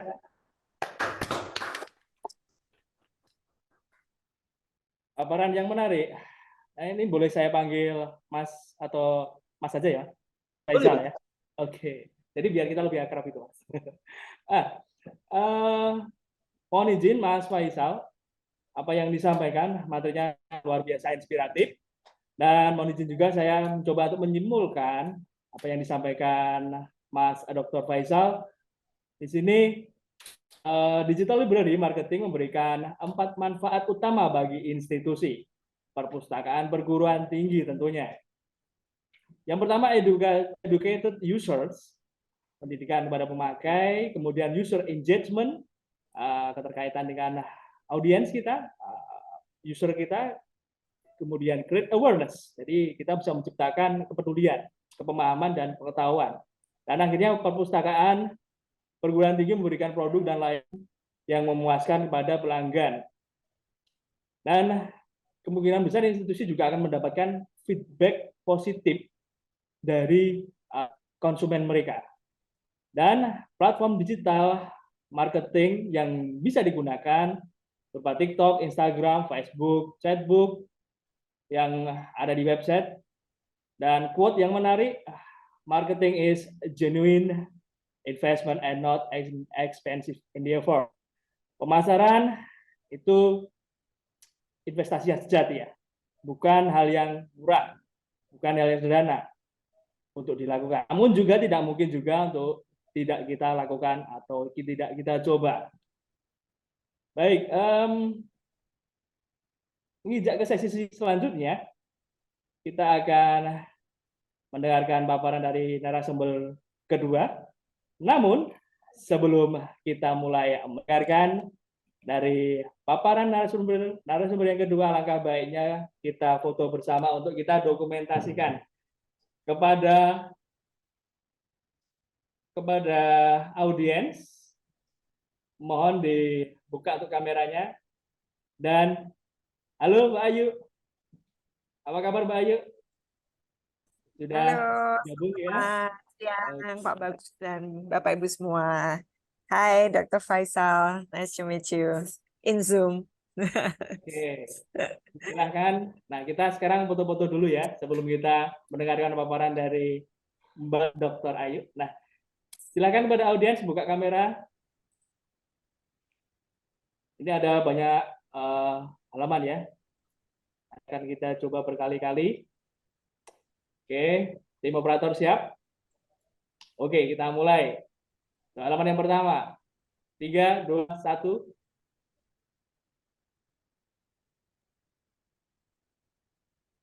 Oke. Halaman kedua. 1, 2, 3. Oke. Selanjutnya halaman 3. 1, 2, 3. Halaman keempat. 1, 2, 3. Halaman kelima. Tunjukkan posisi terbaik Anda. 1, 2, 3. Halaman selanjutnya. Ke-6. 1, 2, 3. Halaman ke-7. 1, 2, 3. Halaman ke-8. 1, 2, 3. Halaman ke-9. 1, 2, 3. Ada banyak sekali halamannya nih, sampai 20 halaman ya. Harap bersabar. Oke. Oke, kita coba buat 1, 2, 3. Oke, cukup ya. Baik. Kepada audiens. Nah, sekarang saatnya untuk mendengarkan untuk paparan dari narasumber kedua. Di sini narasumber kedua, beliau seorang doktor dalam tourism marketing dari Universitas Gadjah Mada. Beliau juga expertise dalam bidang marketing communication, public relation, sales marketing, service excellence, effective communication, public speaking, handling compliance, lobbying, negotiation, and advocacy skills. Sudah sangat banyak penghargaan yang beliau terima. Salah satunya adalah Top 10 Public Relation and Communication Leaders 2023 versi CEO Inside Asia. Hadirin sekalian, mari berikan tepuk tangan yang paling meriah untuk pembicara kita pada pagi hari ini, Mbak Dr. Ayu Helena Cornellia B.I. M.Si. Selamat siang, Pak Widodo. Pak Widodo. Kok Pak Widodo soalnya baru accept Pak Widodo. Pak Bagus. Pak Bagus Ya, Wijaya. Soalnya tugasnya juga sambil admin. Okay, Yeah. so I think because there is Dr. Faizal here, so I will explain it a bit in bilingual, in English, and a little bit in Bahasa Indonesia. Yeah, I'm sorry that my PowerPoint is in Bahasa Indonesia, but I will try to explain a little bit in English. Okay, so it's good to see you, everyone here. My name is Ayu Cornellia. You can call me Ayu, and I will explain and share more about digital library ya. What do we need? Apa yang kita butuhkan untuk meningkatkan perpustakaan kita supaya lebih bagus begitu ya dari sisi digital. So we can have more exposure out there about our what you call it library. And I would like to say good morning and good afternoon to everyone, kepada semuanya, dan juga kepada Ibu Nawang ya, pimpinan dari Perpustakaan, dan juga Bapak Ibu semua yang tidak bisa saya sebutkan satu persatu karena banyak sekali. Senang sekali, it's my honor and pleasure to be here and to explain about content digital marketing for library. My name is Ayu Cornellia, as I explained before. And I was the public relations and marketing consultant in Gadjah, and I have some clients that I am trying to nurture, yang saya bantu untuk develop seperti itu di bawah Cornellia & Co. PR dan Marketing Agency, the company that I led for about 6 years also, yeah. And I was working as a marketing communication for Hyatt Agency Yogyakarta. And by doing that, I hope that my experience and my knowledge in marketing, especially in digital, to give you more insight, bisa memberikan banyak insight di mana kita harus bisa mengembangkan our library or our institution in digital. Okay, so this is my Instagram. If you want to, we will be friends ya in social media. I was wondering, when we take picture, ketika kita foto bersama tadi, siapa yang foto pakai handphone sendiri-sendiri? Angkat tangan. Ya, daripada minta panitia lama banget ya. Jadi langsung aja foto sendiri, kemudian di-share ke story. That's also part of being digital. Ya. Thank you, Bu Selfie, UPGRI Palembang. Salam kenal Ibu. Saya baru aja kembali dari Palembang, mengajar di Pusri waktu itu ya. Okay. So, yes. Sebetulnya konten itu apa sih Bapak Ibu? Actually, what is content? We all know. I mean, like ketika we go to some places, some nice places, we always take pictures. Ya, kita selalu mau untuk berfoto, mau untuk buat video. Kalau sekarang kan mungkin yang lagi tren itu di Reels ya. Reels more popular in Indonesia. I'm not sure about in Malaysia, Dr. Faizal, but in Indonesia, Reels video has more TikTok especially ya, has more special interest for the netizen, for the people out there, for the communities to look at the content ya. Jadi intinya adalah segala sesuatu yang ingin kita tampilkan dan itu memiliki tujuan dan fungsi khusus ya. Bisa berbentuk teks, bisa berbentuk artikel, dokumen, video dan lain sebagainya. Like the one that we had training before with the staff of library ketika kita punya training 2 minggu yang lalu kira-kira ya yang di Kaliurang itu dengan teman-teman manajemen dari perpustakaan saya buatkan video kemudian saya upload di sosial media saya ya. So I upload it in social media, especially in Instagram and Facebook, yeah, and of course the story. So ketika kita mau membuat konten Bapak Ibu, kita harus tahu tujuannya mau ngapain dulu nih, gitu ya. Jadi kalau kita belajar komunikasi itu resep paling basicnya itu adalah 5W1H ya. I think some of you maybe know already that we should focus on why we want to upload it, why we want to take picture, why we want to have the video. Kalau saya lebih kepada personal branding gitu kan, lebih kepada bagaimana menjual dalam tanda petik positif Ayu Cornellia and also Cornellia & Co. Ya. Untuk library berarti kita harus memberikan informasi kepada publik, kepada masyarakat bahwa perpustakaan kita itu nyaman loh, ya. That we have a very comfort library. That people can, kalau istilah anak zaman sekarang nugas gitu ya. Kalau zaman saya dulu nggak ada nugas di kafe gitu kan. Tapi sekarang anak-anak muda itu kebanyakan mahasiswa, students, they are, they are more doing their assignments in cafe. So actually kita harus tahu dulu nih tujuannya apa, gitu ya. Nah dari situ baru kemudian kita bisa membuat konten yang sesuai. So when we know our objective at the first time, we should have the items that we need to be included in the video or in the photo itself. And before we have the photo and the video, sebelum kita punya foto dan video, tentunya kita harus membuat yang rapi, gitu ya. Jadi nggak mungkin bukunya berantakan, ya. We cannot have the library messy, and we have to make kita harus memilih staff yang memang betul-betul ramah, nggak pura-pura ramah gitu ya, yang memang menyapa, selamat pagi Bu Ayu, ada yang bisa dibantu dan lain sebagainya ya. So wajah-wajah yang memang penuh dengan ceria, dengan mau membantu, service excellent seperti itu, nah itu bisa dimasukkan dalam konten kita ya, baik itu foto ataupun video. As you can see in the pictures beside yang saya pilih ini, ya. I think I am quite interesting with the pictures ya, sangat bagus kalau menurut saya library-nya, mana kursinya warnanya merah gitu ya, biru, jadi sesuatu yang membuat kita itu senang untuk belajar atau senang untuk membaca.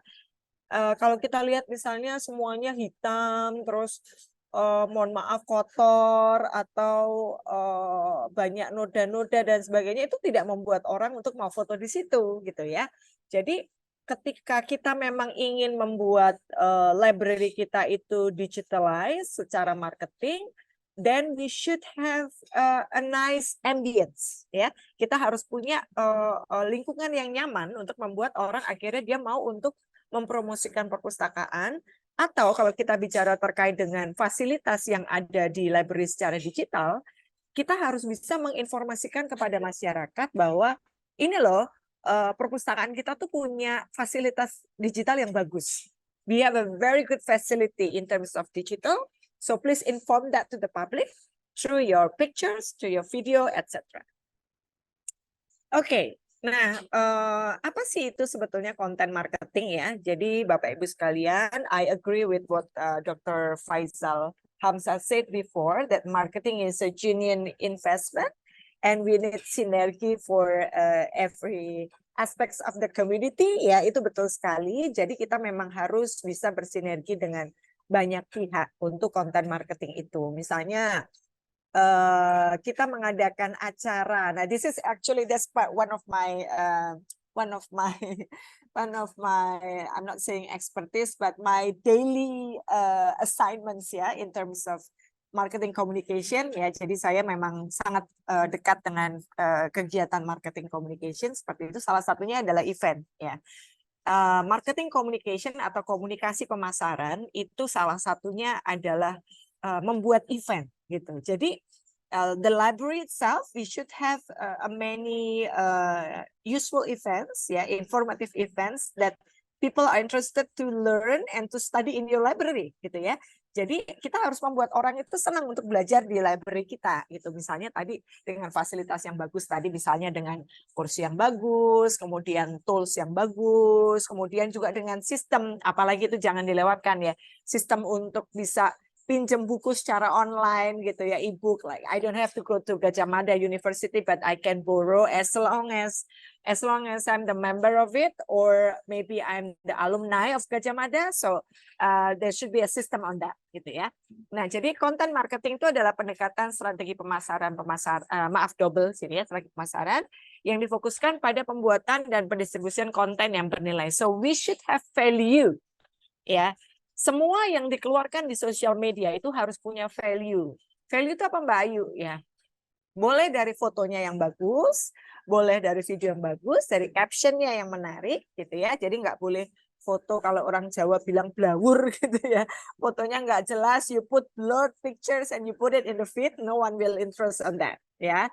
Jadi memang harus ada value, kemudian relevan, konsisten. Nah, itu yang one thing yang kalau kita bicara marketing itu adalah tentang konsistensi ya. Jadi after I graduate from Hyatt Regency, I developed my personal branding as a marketing communication consultant, and I did that for almost like maybe since 2017. So it's 5 years now. So yeah, so I'm very consistent on my track, on my on my posting ya, agar bisa menarik dan mempertahankan audiens yang sudah ditetapkan secara jelas dan secara keseluruhan untuk mendorong tindakan yang bisa menghasilkan keuntungan ya. Lah seperti sekarang misalnya, thank you Perpustakaan Universitas Gadjah Mada invited me to be the speaker for this prestigious event gitu ya. Itu karena saya bersyukur melalui personal branding yang sudah saya pupuk sejak tahun 2017 setelah saya keluar dari Hyatt gitu ya. Jadi kita semua tidak bisa yang pengen langsung dapat branding itu sebulan langsung kelihatan gitu, nggak bisa Bapak Ibu ya. Jadi butuh waktu. I think Dr. Faizal already mentioned that marketing needs time to have it as blooming gitu ya, untuk dia bisa lebih mekar, lebih berkembang, itu memang butuh waktu. Seperti ini misalnya orang lagi baca buku di library and then it took pictures karena kebetulan bukunya bagus, ditata bagus ya, raknya bagus seperti itu, and then orang mau untuk mengupload itu di sosial media mereka tanpa diminta, walaupun itu cuma baru masuk story. Kayak kegiatan hari ini masuk story pasti nanti gitu ya, saya masuk story, saya tag langsung Perpustakaan UGM, kemudian Perpustakaan UGM merepost saya, dengan begitu orang tahu siapa sih Mbak Ayu gitu, siapa sih Dr. Faizal, seperti itu pengen tahu gitu ya. Jadi memang digital makes us growing very fast. We can have friends from dari manapun. We can have friends from from all over the world gitu ya. Now depends on like how we communicate. Like as now I know that there is Dr. Muhammad Faizal Hamzah from Malaysia. Jadi saya berusaha untuk membuat bilingual gitu ya. Kalau misalnya ini tidak ada beliau, ya saya menggunakan bahasa Indonesia saja. But since there is somebody from Malaysia, so I'm trying to bilingual my presentation. So that's also part of marketing ya. 5W1H, the factor who, you should be very concerned on that. Jadi cara kita menyampaikan itu yang akan membuat orang bisa menerima pesan itu dengan baik atau tidak. Oke. So there's a lot of theories on marketing communication, on marketing content. Some of them are visitors, and then trying to also prospects and customers. Sekarang kita bahas satu-satu ya. What is actually tofu ya? It's not the friend of tempe gitu ya, bukan temannya tempe. Ya, so tofu is the top of the funnel, yang intinya adalah meningkatkan awareness. Nah itu. Jadi yang namanya konten marketing itu harus membuat orang semakin sadar. Oh, ternyata library di Gadjah Mada atau tadi di Palembang atau di Solo tadi saya lihat ada beberapa yang masuk itu ternyata keren ya.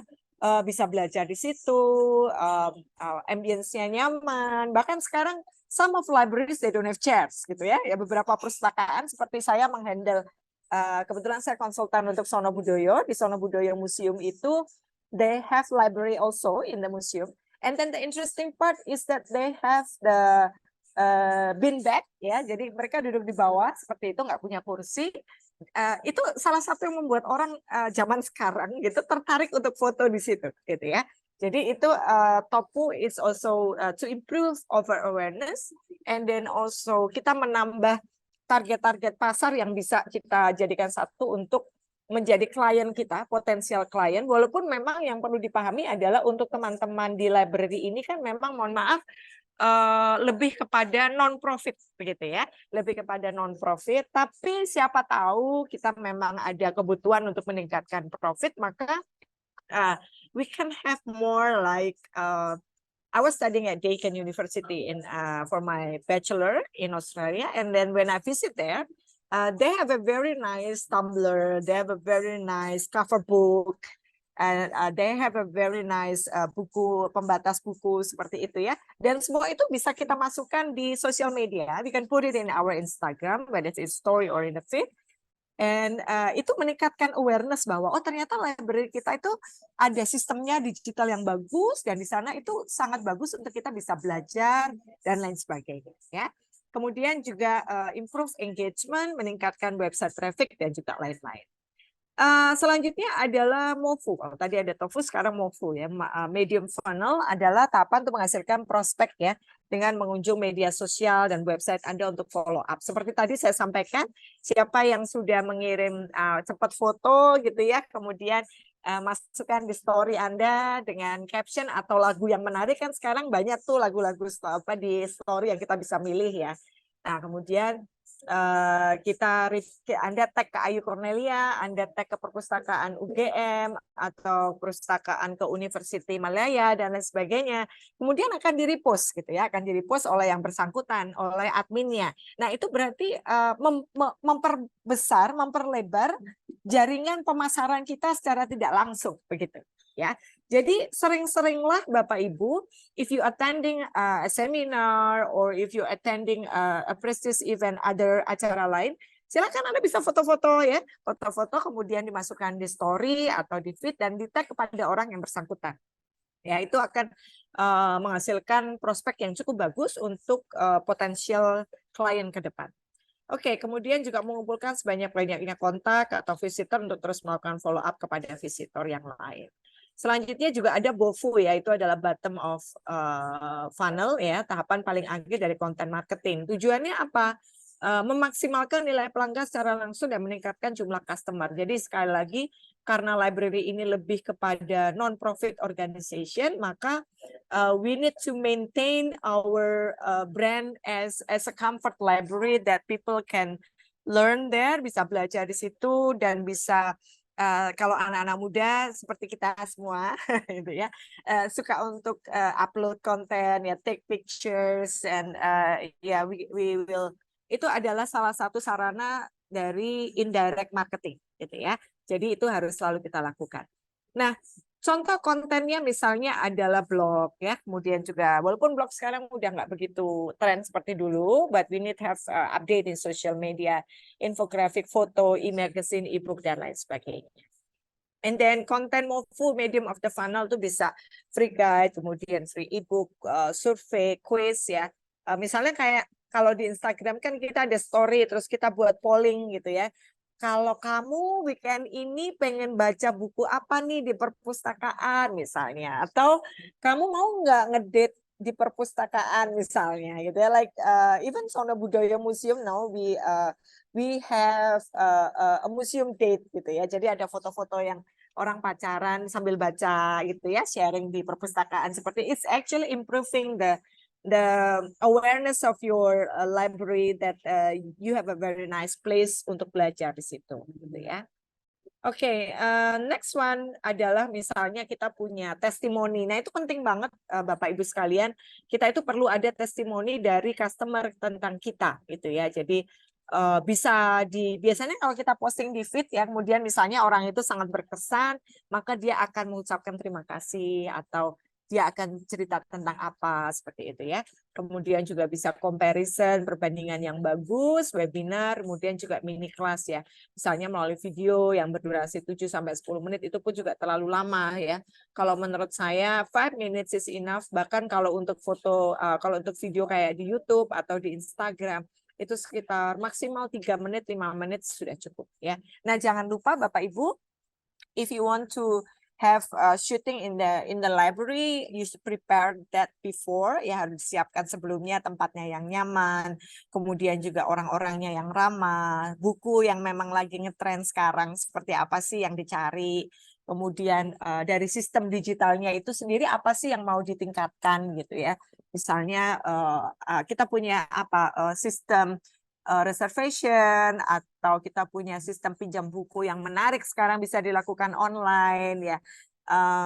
Sekarang bahkan if you might know apa seperti toko buku Gramedia misalnya gitu mereka punya kita bisa beli buku e-book gitu ya. Kita bisa beli buku e-book dan itu kita harus punya aplikasinya dia gitu ya. Bisa kita punya aplikasi dia, kita bisa beli di situ and we can have the book, the e-book, ya, it's so easy. So actually banyak hal yang bisa kita lakukan untuk di era digital seperti ini di sisi content marketing yang untuk digital.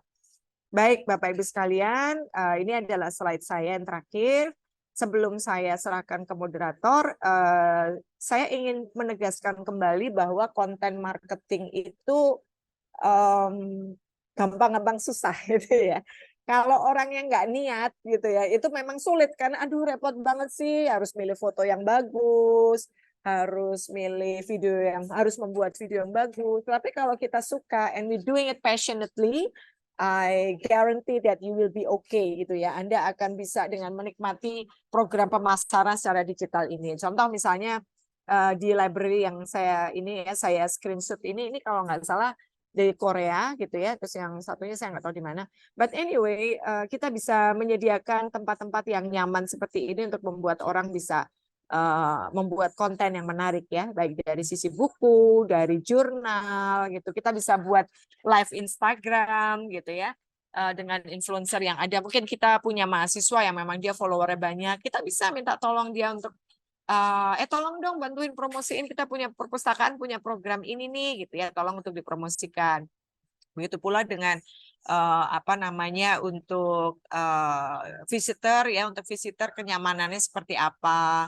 Kemudian mungkin kita bisa sediakan lounge yang dia bisa pantry yang dia bisa minum kopi di daerah tertentu gitu ya. Jadi tidak tempat yang nyaman untuk lounge dan lain sebagainya. Mungkin begitu Pak Bagus, terima kasih banyak. Saya serahkan selanjutnya dan we can have discussion further. Thank you. Baik, hadirin yang luar biasa sekali insight yang kita dapatkan dari Ibu Dr. Ayu Helena Cornellia atau bisa kami sebut Mbak Ayu. Berikan aplaus yang meriah buat Mbak Ayu. Thank you, terima kasih. Oke.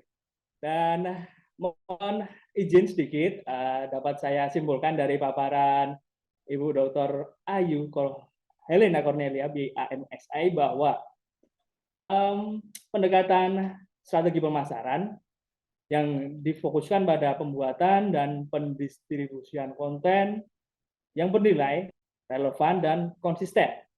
Agar apa? Agar bisa menarik dan bisa mempertahankan audiens yang sudah ditetapkan dengan target sebelumnya. Dan secara keseluruhan untuk meningkatkan engagement terhadap target audiens, kita perlu mendorong untuk meningkatkan kualitas layanan perpustakaan. Nah, seperti yang disampaikan Mbak Ayu terakhir, sangat menarik. Gampang-gampang susah yang membuat digital content untuk marketing.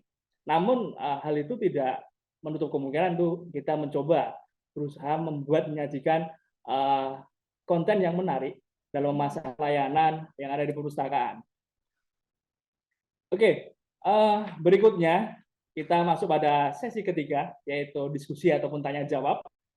Silakan kepada audiens mengisikan pertanyaan dengan mencantumkan nama, kemudian domisili, dan asal institusi ya. Nah, sebelum kita membacakan atau menampilkan pertanyaan dari beberapa audiens, izinkan saya memberikan pertanyaan kepada Mas Faizal dan Mbak Ayu. Mungkin pertanyaannya sama aja, Mas ya, sama Mbak Ayu. Dan pertanyaannya di sini mengenai kompetensi yang sangat mendasar dalam digital marketing yang harus dikuasai oleh SDM maupun pustakawan dalam digital marketing for library purposes ini. Pada era ini seperti apa, Mas? Kompetensi mendasar apa sih yang dibutuhkan? Untuk yang pertama kami persilahkan kepada Mas Faizal. Alright. Soalannya berkenaan dengan digital kompetensi, betul? Ya, betul Mas. Kompetensi. Ya. Pada pendapat saya, sekarang ni memang sebagai librarian, we should embark with additional skills and competency. As we are moving toward digital library and hybrid library. Digital marketing adalah part of digital skills yang librarian perlu ada. Ada beberapa librarians yang berhubungi dengan saya dan mengatakan mereka mempunyai projek membina apps, integrating AI di dalam library. So, kalau kita nak cakap tentang the current level of competency in terms of digital technology, digital competency, digital marketing, digital items in library, saya rasa tidak ketinggalan jauh dengan ada profession yang lain. Memang benar ada profession marketing. Okay? Mereka expert in digital marketing also. Tetapi saya fikir sebagai librarian yang mengubah library ke arah digital, kita ada skill dan asas tersebut. Kolaborasi sangat penting dengan expert yang lain untuk memastikan konten kita seiring dengan apa yang kita sediakan di dalam perpustakaan. Kita perlu tahu juga trends terkini dan kita perlu akses dan kita perlu hantar staff kita untuk belajar tentang digital technologies, digital marketing, digital library supaya kita tidak ketinggalan lah. Assessment perlu dilakukan, kita perlu menghantar exam, kita perlu ada satu course lah macam di Universiti Malaya sendiri, kita ada mewajibkan pustakawan untuk sambung belajar lagi. Okay? Ambil sertifikat tambahan. So selain daripada kita ada certificate on library field, information skill, information management, we have a certificate in digital marketing, for example, information literacy, endnotes, or any citations reference management. So those skills very important. Sebab when we talk about digital, it's very generic kan. So kalau tak boleh secara general, kita pergi secara spesifik skill lah. Itu saja.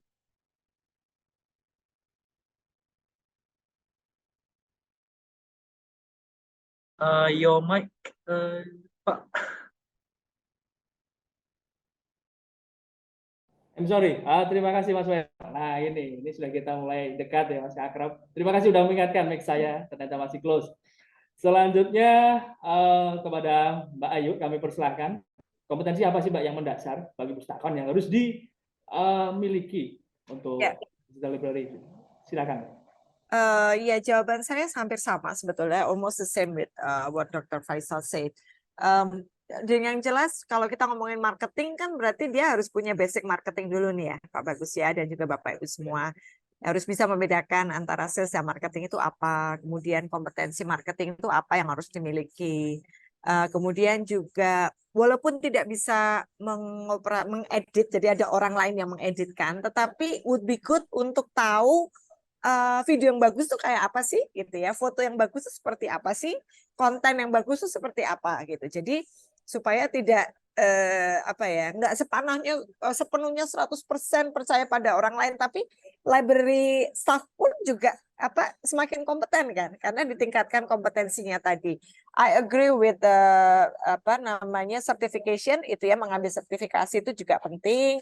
Kemudian juga course training tertentu tentang komunikasi ya. Jadi tentang bagaimana sih melayani orang, membantu service excellent itu juga penting. Kemudian tadi apalagi ya, foto video, membuat kalimat ya, membuat kalimat untuk caption baik itu secara di sosial media ataupun di website. Begitu Pak Bagus. Oke, baik, menarik sekali. Jadi ya memang kita harus menguasai ilmu dasarnya ya, dari ilmu marketing juga, kemudian secara teknologi kita harus menguasai bagaimana kita memasukkan informasi, membungkusnya, mengemasnya menjadi sebuah informasi yang menarik dalam platform digital, dan akhirnya orang tertarik dengan informasi yang kita berikan di kanal digital yang ada di perpustakaan tentunya ya. Baik, selanjutnya pertanyaan dari audiens akan ditampilkan melalui slide. Silakan untuk tim panitia menampilkan pertanyaannya.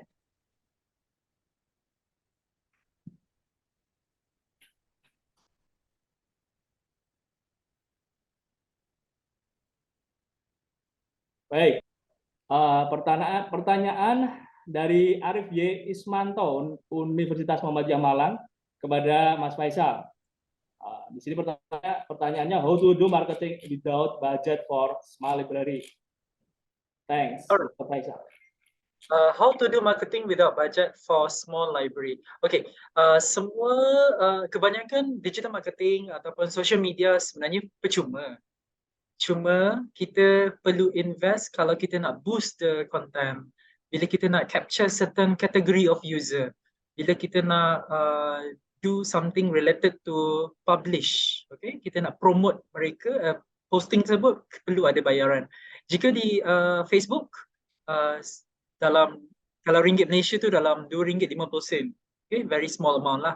Tetapi yes, kita masih boleh buat digital marketing without budget. Okay. Bagaimana kita gunakan semua platform secara percuma? Kita gunakan platform secara percuma. Contohnya, jika small library, kalau dia adalah university library dan small library, you can use Facebook, for example.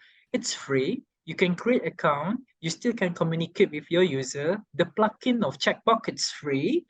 You still can have simple video, amateur video, simple poster to interact with your user. You still can chat with your user and engage and comment, give feedback for free. Okay, so tetapi kena ingat juga device ataupun teknologi behind that yang menyebabkan you perlu invest. For example, you perlu ada komputer yang basic. You perlu ada internet connection yang perlu dibayar.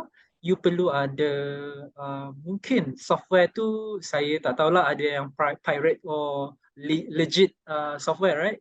And then most of the marketing tools, most of it yang tidak melibatkan third party, for example SMS automations, for example certain content management software, itu memang berbayar.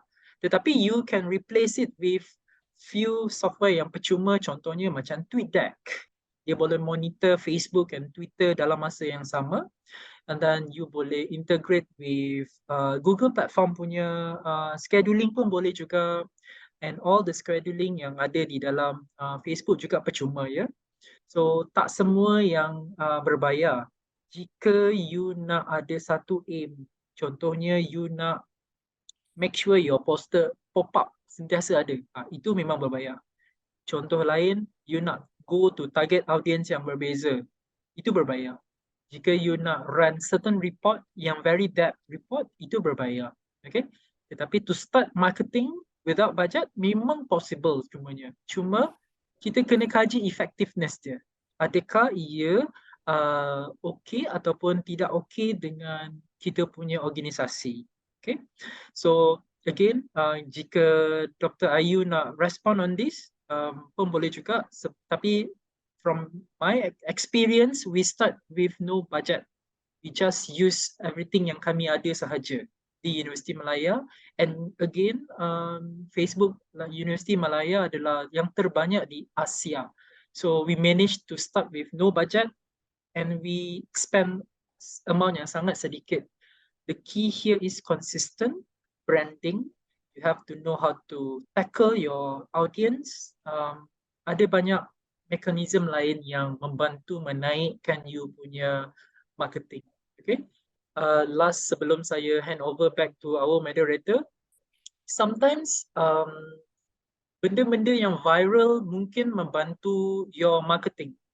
Be part of the viral things, but make sure you ada policy dan you ada garis panduan yang don't do this and don't do that. But to be part of the viral things, it's important also to make sure people aware of your brands. People aware of your availability. Okay? Contohnya jerebu. Post tentang jerebu and then you cakap you ada buku tentang jerebu. You conduct webinar tentang jerebu. You buat satu section in your library tentang jerebu sahaja. Contohnya. Alright? So something like that lah. Tapi again, it's possible to start without any budget pun, and especially for small library. Dr. Ayu, if you want to add. Yes, thank you Dr. Faizal. I agree with you, ya sama seperti yang disampaikan oleh Pak Faizal tadi. Sebetulnya Bapak Ibu saya tidak perlu mengulang ya. Intinya kalau kita ingin mempromosikan sesuatu tanpa budget, itu segala sesuatu yang dengan sosial media gitu ya. Karena mohon maaf kita hanya membayar pulsa gitu ya, yang lainnya tidak gitu. Jadi I think anything related with social media and website that sesuatu yang bisa kita lakukan untuk meningkatkan perpustakaan kita. Begitu Pak Bagus. Thank you. Oke, baik. Terima kasih. Kami rasa bisa menjawab ya pertanyaan dari Arif Y. Ismanto. Selanjutnya pertanyaan yang kedua.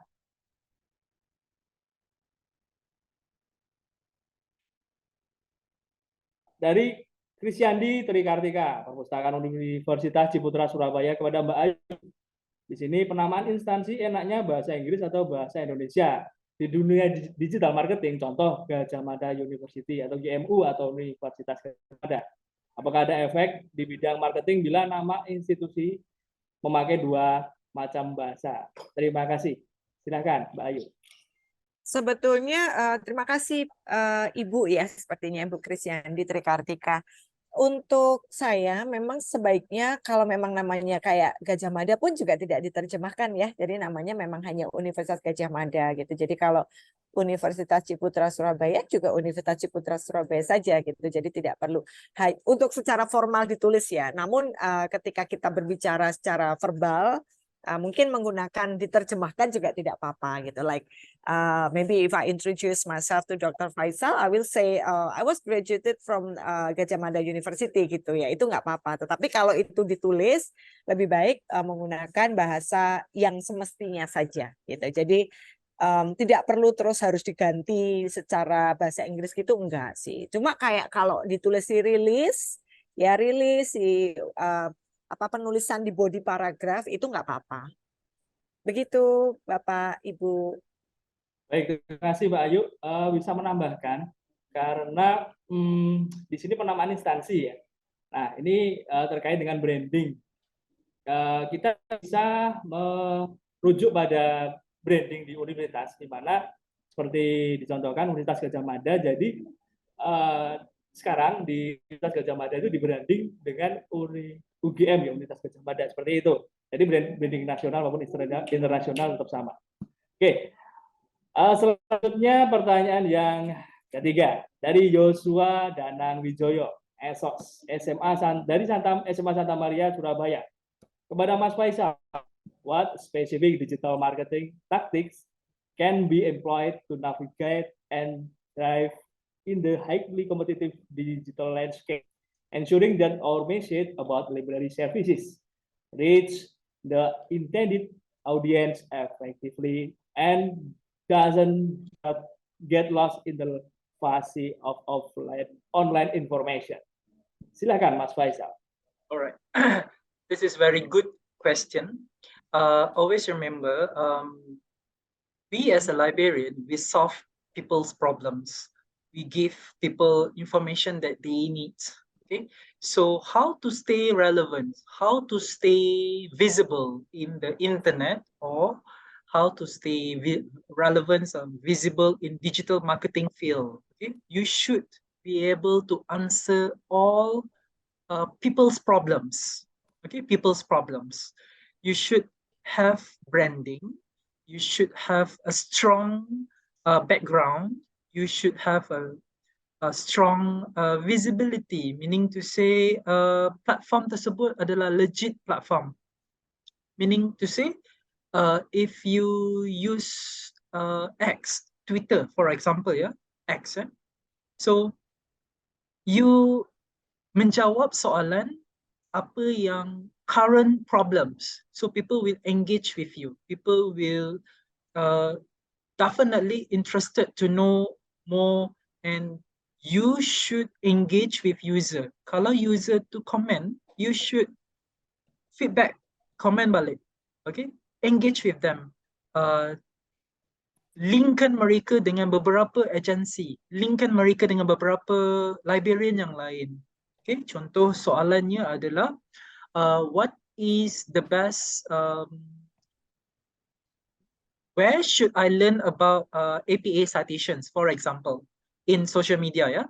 So you communicate with them, you tag your librarian, you tag all the resources, open access resources about citations, okay, something like that.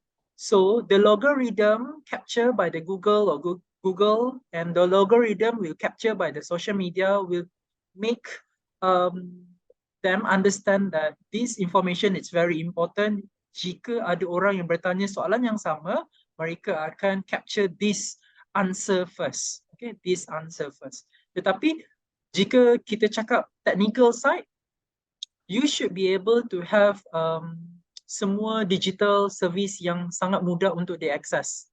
Okay, branding terhadap digital marketing strategi pun perlu ada. Make sure you ada nama dan you build the branding first. Okay, macam soalan tadi, nak guna bahasa Indonesia ataupun bahasa Inggeris. Kalau kami di Malaysia, kami akan guna University, TI, Malaya. We don't use University of Malaya. Okay, we teach our user, and then we make sure our branding is consistent, and then people will definitely refer to us to get the information lah, refer to us and reach to us if we buat sesuatu digital marketing movement yang lain. So again, saya cakap to content very important. Make sure you solve people problems. So definitely your digital marketing or marketing movement you tidak tenggelam di internet lah. Saya tak ada masalah jika you guna bahasa Indonesia, sebab kita ada translation sekarang ni.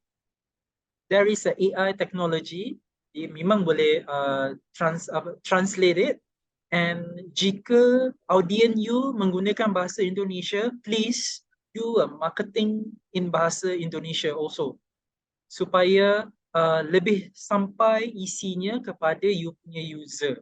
Okay? Memang kalau you perasan, tiada apa-apa halangan menggunakan apa-apa bahasa pun sebenarnya. So jika you stand out dengan bahasa Indonesia, you buat bahasa Indonesia. Alright, itu my jawapan. Baik, selanjutnya untuk pertanyaan berikutnya dari Eti, UPT Perpustakaan Unisula. Kepada Mbak Ayu, bagaimana cara menyusun jadwal konten yang akan diposting di medsos? Silakan Mbak Ayu. Baik, terima kasih Bu Eti, salam kenal. Untuk jadwal konten itu memang sebaiknya kita buat untuk feed ya, itu 1 minggu 2-3 kali gitu ya. Jadi kalau kita minum obat sehari 3 kali gitu, kalau posting seminggu 3 kali gitu ya kira-kira. Nah kalau untuk story memang sebaiknya 1 hari minimal 1 kali gitu. Jadi memang sebetulnya kenapa sih harus begitu gitu? Karena memang untuk awareness tadi Bu, gitu. Jadi bisa aja sih Ibu posting sebulan sekali gitu, tapi orang lupa gitu kan. Oh ada perpustakaan Unisula toh gitu ya. Jadi Instagram has its own algoritma namanya ya. Jadi sebuah sistem yang memang dia bisa mendetek orang-orang yang aktif dan tidak gitu. Semakin aktif Anda, semakin Anda akan kelihatan terus gitu. Jadi kita harus selalu untuk memposting tadi kalau tanya jadwal ya seminggu 3 kali lah ya untuk feed. Kemudian untuk story bisa sehari sekali. Kemudian kalau saya diseling-seling Bu. Jadi ada video, foto, desain atau video foto biasa aja gitu ya. Jadi tidak usah semua video gitu juga karena costing juga, effort juga gitu ya. Atau tapi juga jangan semua foto gitu. Jadi harus ada diselang-seling seperti itu supaya membuat orang lebih tertarik. Begitu Ibu Eti, terima kasih. Baik, terima kasih. Selanjutnya pertanyaan dari Mbak Devika dari STKP PGRI Sumeneb kepada Mas Faizal. Is computer science skill like programming acquired to make the good digital marketing, and what is the essential skill to have to be a digital marketing specialist? Silakan Mas. Alright. Sebagai librarian, kita ada skill kita ada skill hakiki kita ya. Kita boleh belajar programming, kita boleh belajar IT as part of our skill. Poin yang saya nak ketengahkan di sini adalah kolaborasi. Ya. Jangan bergerak secara sendiri. Kita perlu kolaborasi dengan other field to make sure our library system, our digital library dapat bergerak dengan seiring dengan digital marketing. When we talk about what are the essential skills to have to be digital marketing specialist, first thing first, you must you must have interest on that. Okay? Essential skill here, you'll be able to use all the platform effectively. You'll be able to understand how it works and understand the flow of each of the platform that available in digital marketing. Okay, that's just number one. Second, you need to have a strong background in terms of the sustainability. What is the sustainability items? Definitely the branding, how to use it, how to engage, how to use the IT, the strategy that I already mentioned in my slide. That is how we essential skill that we need to have to be a marketing specialist. Another example is copywriter. It's something that kita rasa macam senang je menulis. Tetapi saya percaya, Dr. Ayu pun percaya, menulis ni sebenarnya susah. Kita kena tahu bahasa apa yang mudah untuk orang faham. Sometimes kita guna bahasa yang senang, tetapi bos kita kata ini terlalu tidak rasmi. Bila kita buat something yang lucu ya, mungkin bos kita cakap ini tidak sesuai. So, kita perlu ada kesefahaman tentang ini. Okay?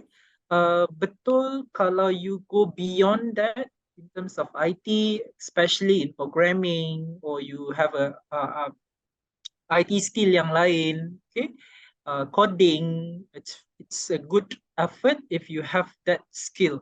But then, saya nak cakap, marketing specialist is holistic item. You need to collaborate and you need to understand the flow, and then you will have you will be a good marketing specialist. Okay? Oke, sudah cukup menjawab ya, kami rasa jawaban dari Mas Faizal. Selanjutnya pertanyaan dari Bapak YP Supriyanto dari Perpustakaan Universitas Sanata Dharma kepada Mbak Ayu. Pertanyaannya, indikator apa yang harus diperhatikan dan disiapkan untuk membuat brand perpustakaan agar para pengguna semakin tertarik? Silakan Mbak Ayu. Baik, selamat siang Pak YP Supriyanto, salam kenal. Baik, indikator itu yang harus diperhatikan ya kalau supaya biasanya kalau anak-anak muda itu seperti yang saya sampaikan tadi, dia akan posting di sosial media mereka. Ya, mereka akan posting di sosial media mereka. Mereka akan memasukkan dan bercerita tentang keunikannya gitu. Sebagai contoh, mohon maaf saya menyebut nama brand coffee ya yang selalu ada di semua airport di internasional gitu ya. Depannya S, belakangnya K. Soalnya saya nggak di endorse, jadi saya nggak nyebutin gitu ya. Nah itu kalau Bapak Ibu tahu, dia yang pertama kali menulis misalnya Dear Ayu, have a safe flight gitu ya. Enjoy your flight, enjoy your day, seperti itu. Kemudian saya pasti foto masukin ke sosial media saya gitu. Jadi itu adalah salah satu indikator di mana dia merasa nyaman. Customer merasa nyaman dengan produk Anda gitu. Kemudian yang harus disiapkan berarti Bapak ya banyak ya. Kita siapkan tempat-tempat yang menarik untuk difoto, kita siapkan buku-buku yang lagi tren seperti sekarang. Bukan seperti sekarang, buku-buku yang memang dibutuhkan begitu ya. Kemudian kita bisa berdiskusi dengan pakar-pakar yang berkaitan dengan bidang ini gitu Pak. Jadi kira-kira apa yang, karena kadang-kadang kayak saya misalnya, saya bukan orang seni gitu ya. Jadi kalau saya bangun rumah ya cuma rumah kota, ada atapnya, ada pintu, ada jendela, that's all gitu ya. Itu yang ada di otak saya. Tapi kalau saya meng-hire desainer, arsitek, itu akan beda lagi. Apalagi kalau misalnya rumahnya heritage dan lain sebagainya gitu ya. Sehingga kalau yang perlu disiapkan mungkin Pak YP Supriyanto bisa diskusi gitu ya. Saya juga dengan senang hati kalau misalnya Bapak Kerso nanti kita bisa berkomunikasi lebih lanjut ya terkait dengan ini. Nah jadi memang banyak hal yang bisa kita siapkan dan kita bisa perhatikan supaya pengguna itu merasa nyaman. Tadi bisa dari fasilitas, dari SDM juga, dari pakaian. And then seperti yang disampaikan Pak Faizal tadi, bahwa librarian is actually gifted untuk bisa membantu orang gitu ya. Jadi harus kan mau membantu, mau mencarikan buku dan lain sebagainya. Jadi memang orang-orang yang kerja di bagian pelayanan, karena saya dulu bekerja di hotel juga, I was working as a hotel industry, memang kita itu orang-orang yang selalu harus mengasah kecerdasan emosi gitu ya, emotional quotient daripada kecerdasan intelektual. Begitu Pak YP, semoga bermanfaat. Baik, semoga menjawab ya. Selanjutnya pertanyaan dari Mas Widiarsa. Ini satu kolega ini. Dari Sekolah Pascasarjana UGM. Kepada Mas Faizal, pernahkah dilakukan pengukuran dampak digital marketing di perpustakaan Anda? Jika ya, seberapa pengaruhnya? Berapa persen perubahannya? Kami persilakan Mas Faizal. Dampak itu apa ya? Dampak itu Impact. pengaruh terhadap Alright, okay. Anda. Yes. So, in our library, kita memang ada pengukuran impact ni lah. Ada beberapa cara sebenarnya. Kalau kita gunakan Facebook ya, kita boleh mengukur impact terhadap reach ataupun organic reach ataupun total engage. Okay, itu adalah 3 indikator yang kita boleh ukur impact setiap konten. Okay. Cara lain adalah di dalam business Facebook, kita boleh ada comparison with other institutions. Okay. So kita masukkan nama institution yang kita nak, mereka akan listkan all the institutions yang ada, they will compare each other, they will do the ranking. So you akan dapat terus the impact of digital marketing di Facebook. Contohnya, we compare each other lah. Kita kalau di Universiti Malaya, kita compare dengan NTU, kita compare dengan beberapa lagi universiti yang rankingnya bagus. Contohnya di Chulalongkorn, okay? So kita memang compare each other terhadap 3 indikator tersebut: total numbers of follower, reach, organic reach dengan engage. Okay, that's a few indicator. Jika impact lain yang kita guna pakai adalah berapa total jumlah pengguna yang like, pengguna yang follow us. Okay, itu adalah satu indikator yang lain yang kita guna pakai juga. Selain daripada itu, kita akan mengukur, contohnya, movementnya adalah, promotionnya adalah please download our ebook. So we will measure total number of e-vote sewaktu kempen berlaku untuk tahu effectiveness of our campaign. Okay, total number of download itu yang kita buat. Total numbers of user yang datang our event setelah kita buat digital marketing tentang sesuatu event.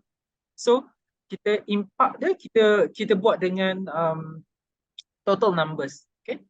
Indikator lain yang boleh digunakan pakai untuk mengukur impact adalah dengan your feedback from your users. Feedback di sini mungkin feedback yang baik, feedback yang kurang baik. Feedback yang baik, komen yang membina, cadangan, itu adalah impact di mana your user really engage with you. Your user rasa sense of belonging. That is very important. Jika feedback yang kurang baik, itu juga adalah impact di mana effort mereka untuk communicate with us, to reach us. Okay? Negative and positive feedback, it's very important for us to analyze supaya kita boleh membuat strategi yang baru untuk digital marketing di perpustakaan. Okay? Kebanyakan perpustakaan, we are not selling things. We are selling our services, facilities and services. So, kita punya measurement untuk mengkaji impact adalah sedikit berbeza. Kalau you are selling thing, definitely total engage of your users, and then definitely the total sales, okay, you punya total sales, dan mungkin juga you punya visibility di dalam internet tentang brand you. Itu adalah indikator impact, cara mengukur impact yang kami buat. Itu saja. Baik, menarik sekali. Semakin siang semakin menarik pertanyaannya. Saya juga penasaran, Mas Faizal. Nah, di sini platform digital marketing apakah yang digunakan di kantor Mas Faizal? Ini dari TikTok, Instagram, dan Facebook tadi, mana yang lebih untuk digunakan itu? Silakan, Mas. Setiap platform ada berbeza audiens. Untuk TikTok, we memang open to public, generation muda, kita target pada generation muda, dan cara presentationnya adalah berbeza juga. Sangat loose, menggunakan bahasa-bahasa ringkas, menggunakan bahasa-bahasa yang mudah difahami. Itu adalah TikTok. Untuk Facebook, kita memang update untuk kategori yang lain, iaitu young adult dengan older generation.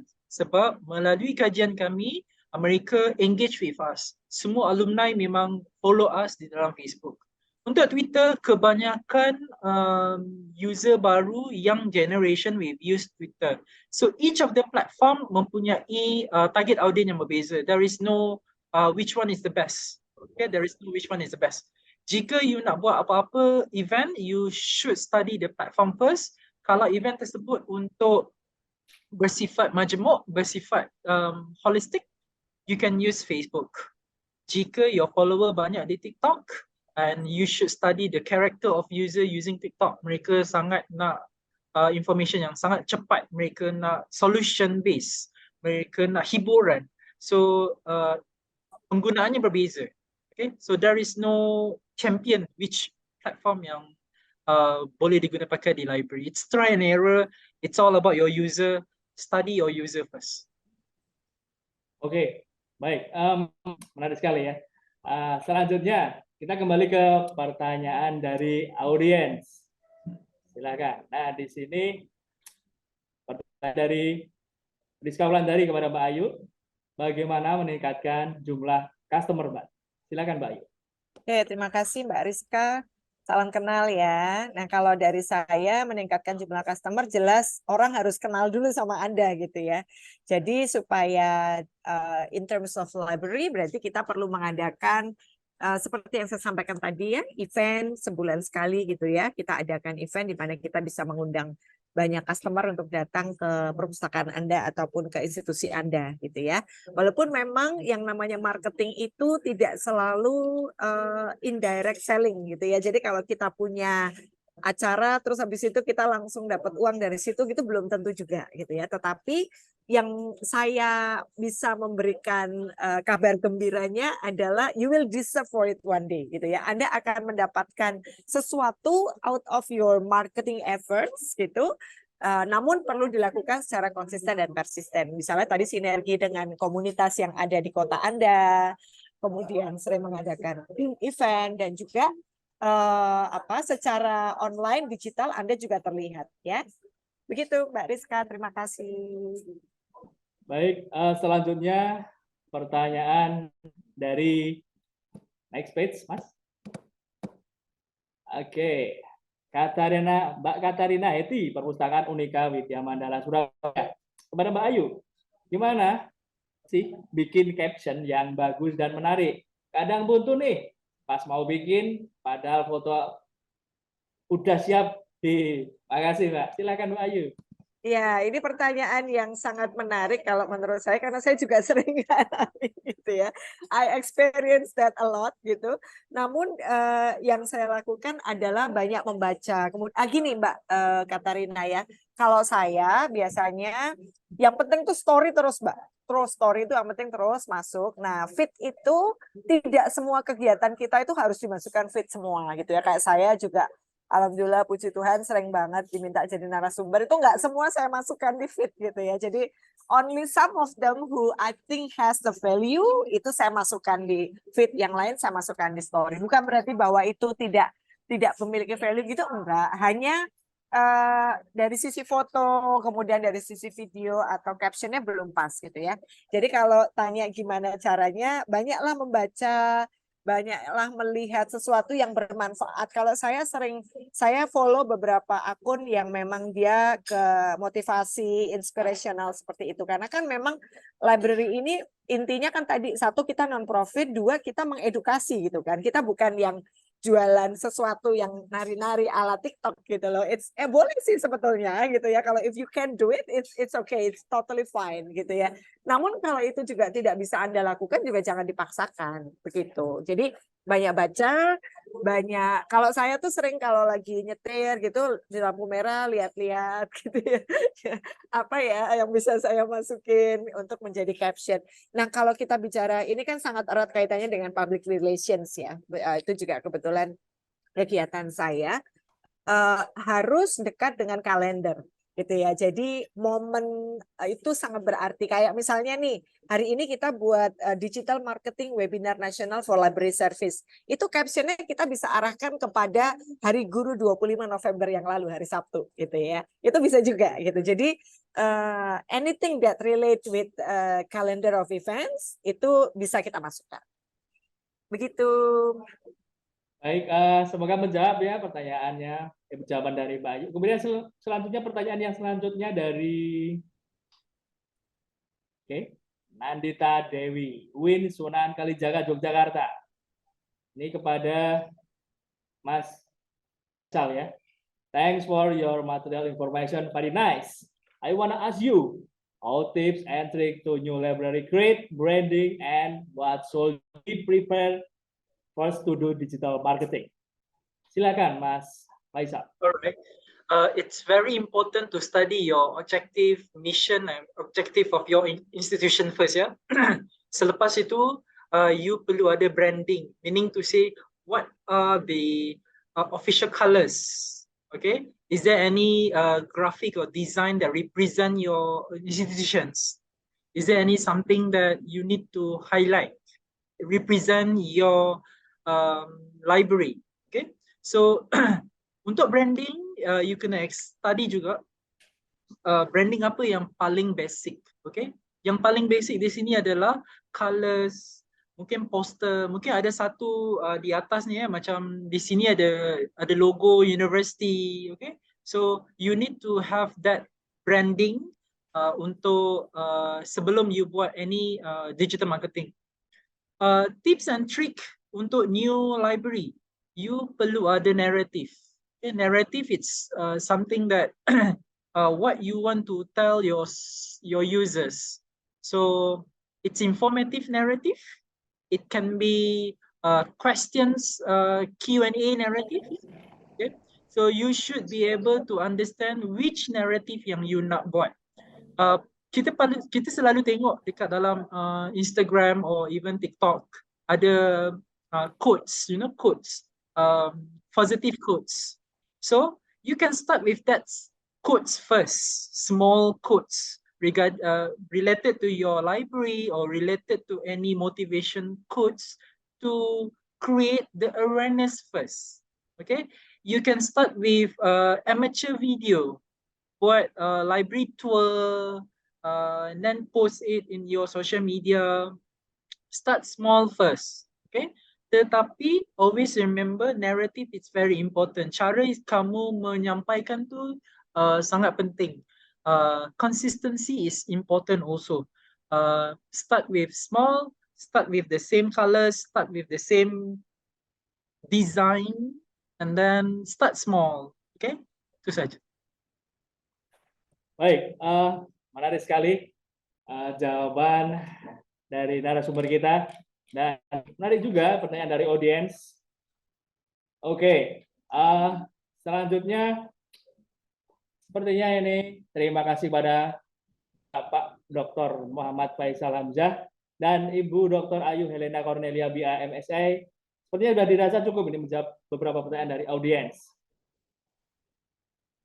Kami mohon maaf tidak dapat menampilkan seluruh pertanyaan dan audiens karena keterbatasan waktu. Terima kasih kepada audiens yang telah memberikan pertanyaan. Baiklah, para hadirin semua, yang dapat kita simpulkan dari sesi diskusi hari ini adalah pemahaman mendasar ilmu marketing dan menguasai teknologi digital dari sisi teknis maupun konseptual dalam penyajian informasi melalui platform digital marketing sangat dibutuhkan. Dan akhirnya kita telah selesai. Terima kasih, apresiasi setinggi-tingginya untuk narasumber kita yang telah berbagi ilmu. Dan saya juga mengapresiasi seluruh audiens yang telah hadir dan menyimak dengan antusias. Tepuk tangan kita semua.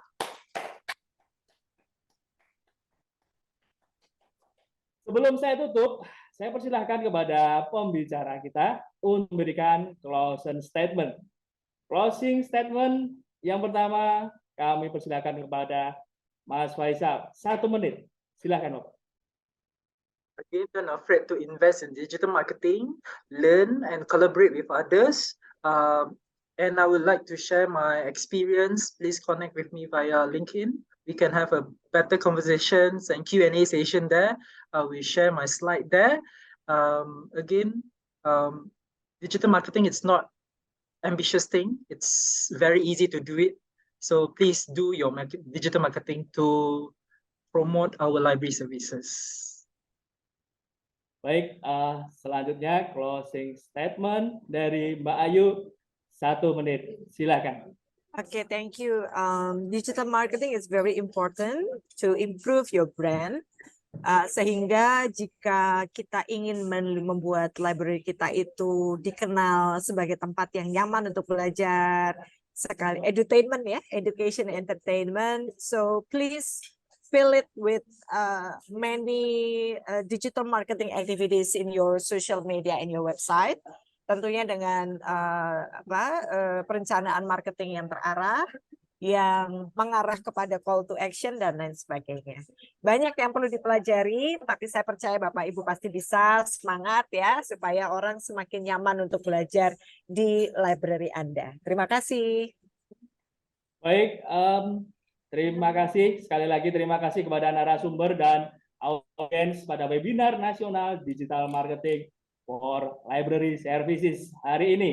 Saya Bagus Wijaya selaku moderator sesi diskusi hari ini pamit undur diri. Terima kasih atas perhatiannya. Izinkan saya sebelum undur diri menyampaikan pantun, oke? Berwisata dari Jogja sampai Batu Raja. Jangan lupa beli cindera mata sekalian beli buah pace. Cakep. Terima kasih para narasumber yang luar biasa dan audiens yang tentunya juga sangat luar biasa. Sampai jumpa pada webinar selanjutnya dan sesi saya kembalikan pada MC. Terima kasih.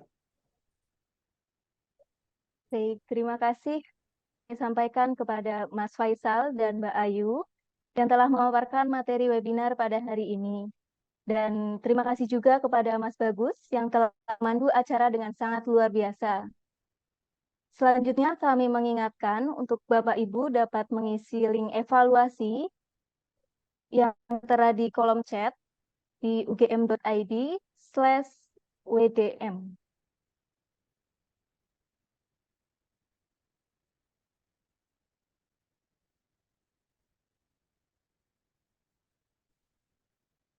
Baik Bapak Ibu, selanjutnya kami akan membacakan peserta webinar yang beruntung mendapatkan door prize pada hari ini.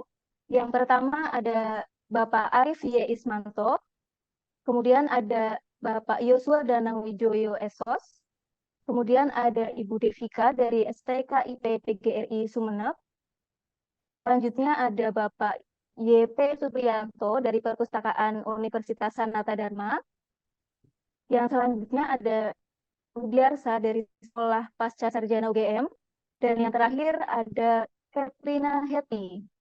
Bagi Bapak Ibu yang beruntung, dapat menghubungi nomor 0888 6163 117.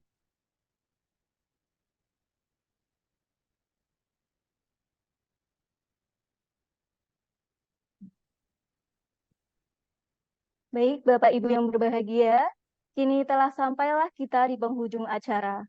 Mari kita tutup acara webinar nasional hari ini dengan ucapan rasa syukur. Semoga ilmu yang kita dapatkan hari ini bisa membawa berkah dan bermanfaat untuk kita semua. Kami yang bertugas mengucapkan terima kasih kepada Bapak Ibu hadirin yang telah antusias mengikuti acara ini dari awal hingga akhir. Selanjutnya juga mohon maaf apabila ada hal-hal yang kurang berkenan. Saya Wasilatul Baroroh mengucapkan selamat siang, terima kasih, dan sampai jumpa dalam acara Forum Pustakawan UGM selanjutnya. Wassalamualaikum warahmatullahi wabarakatuh. Waalaikumsalam.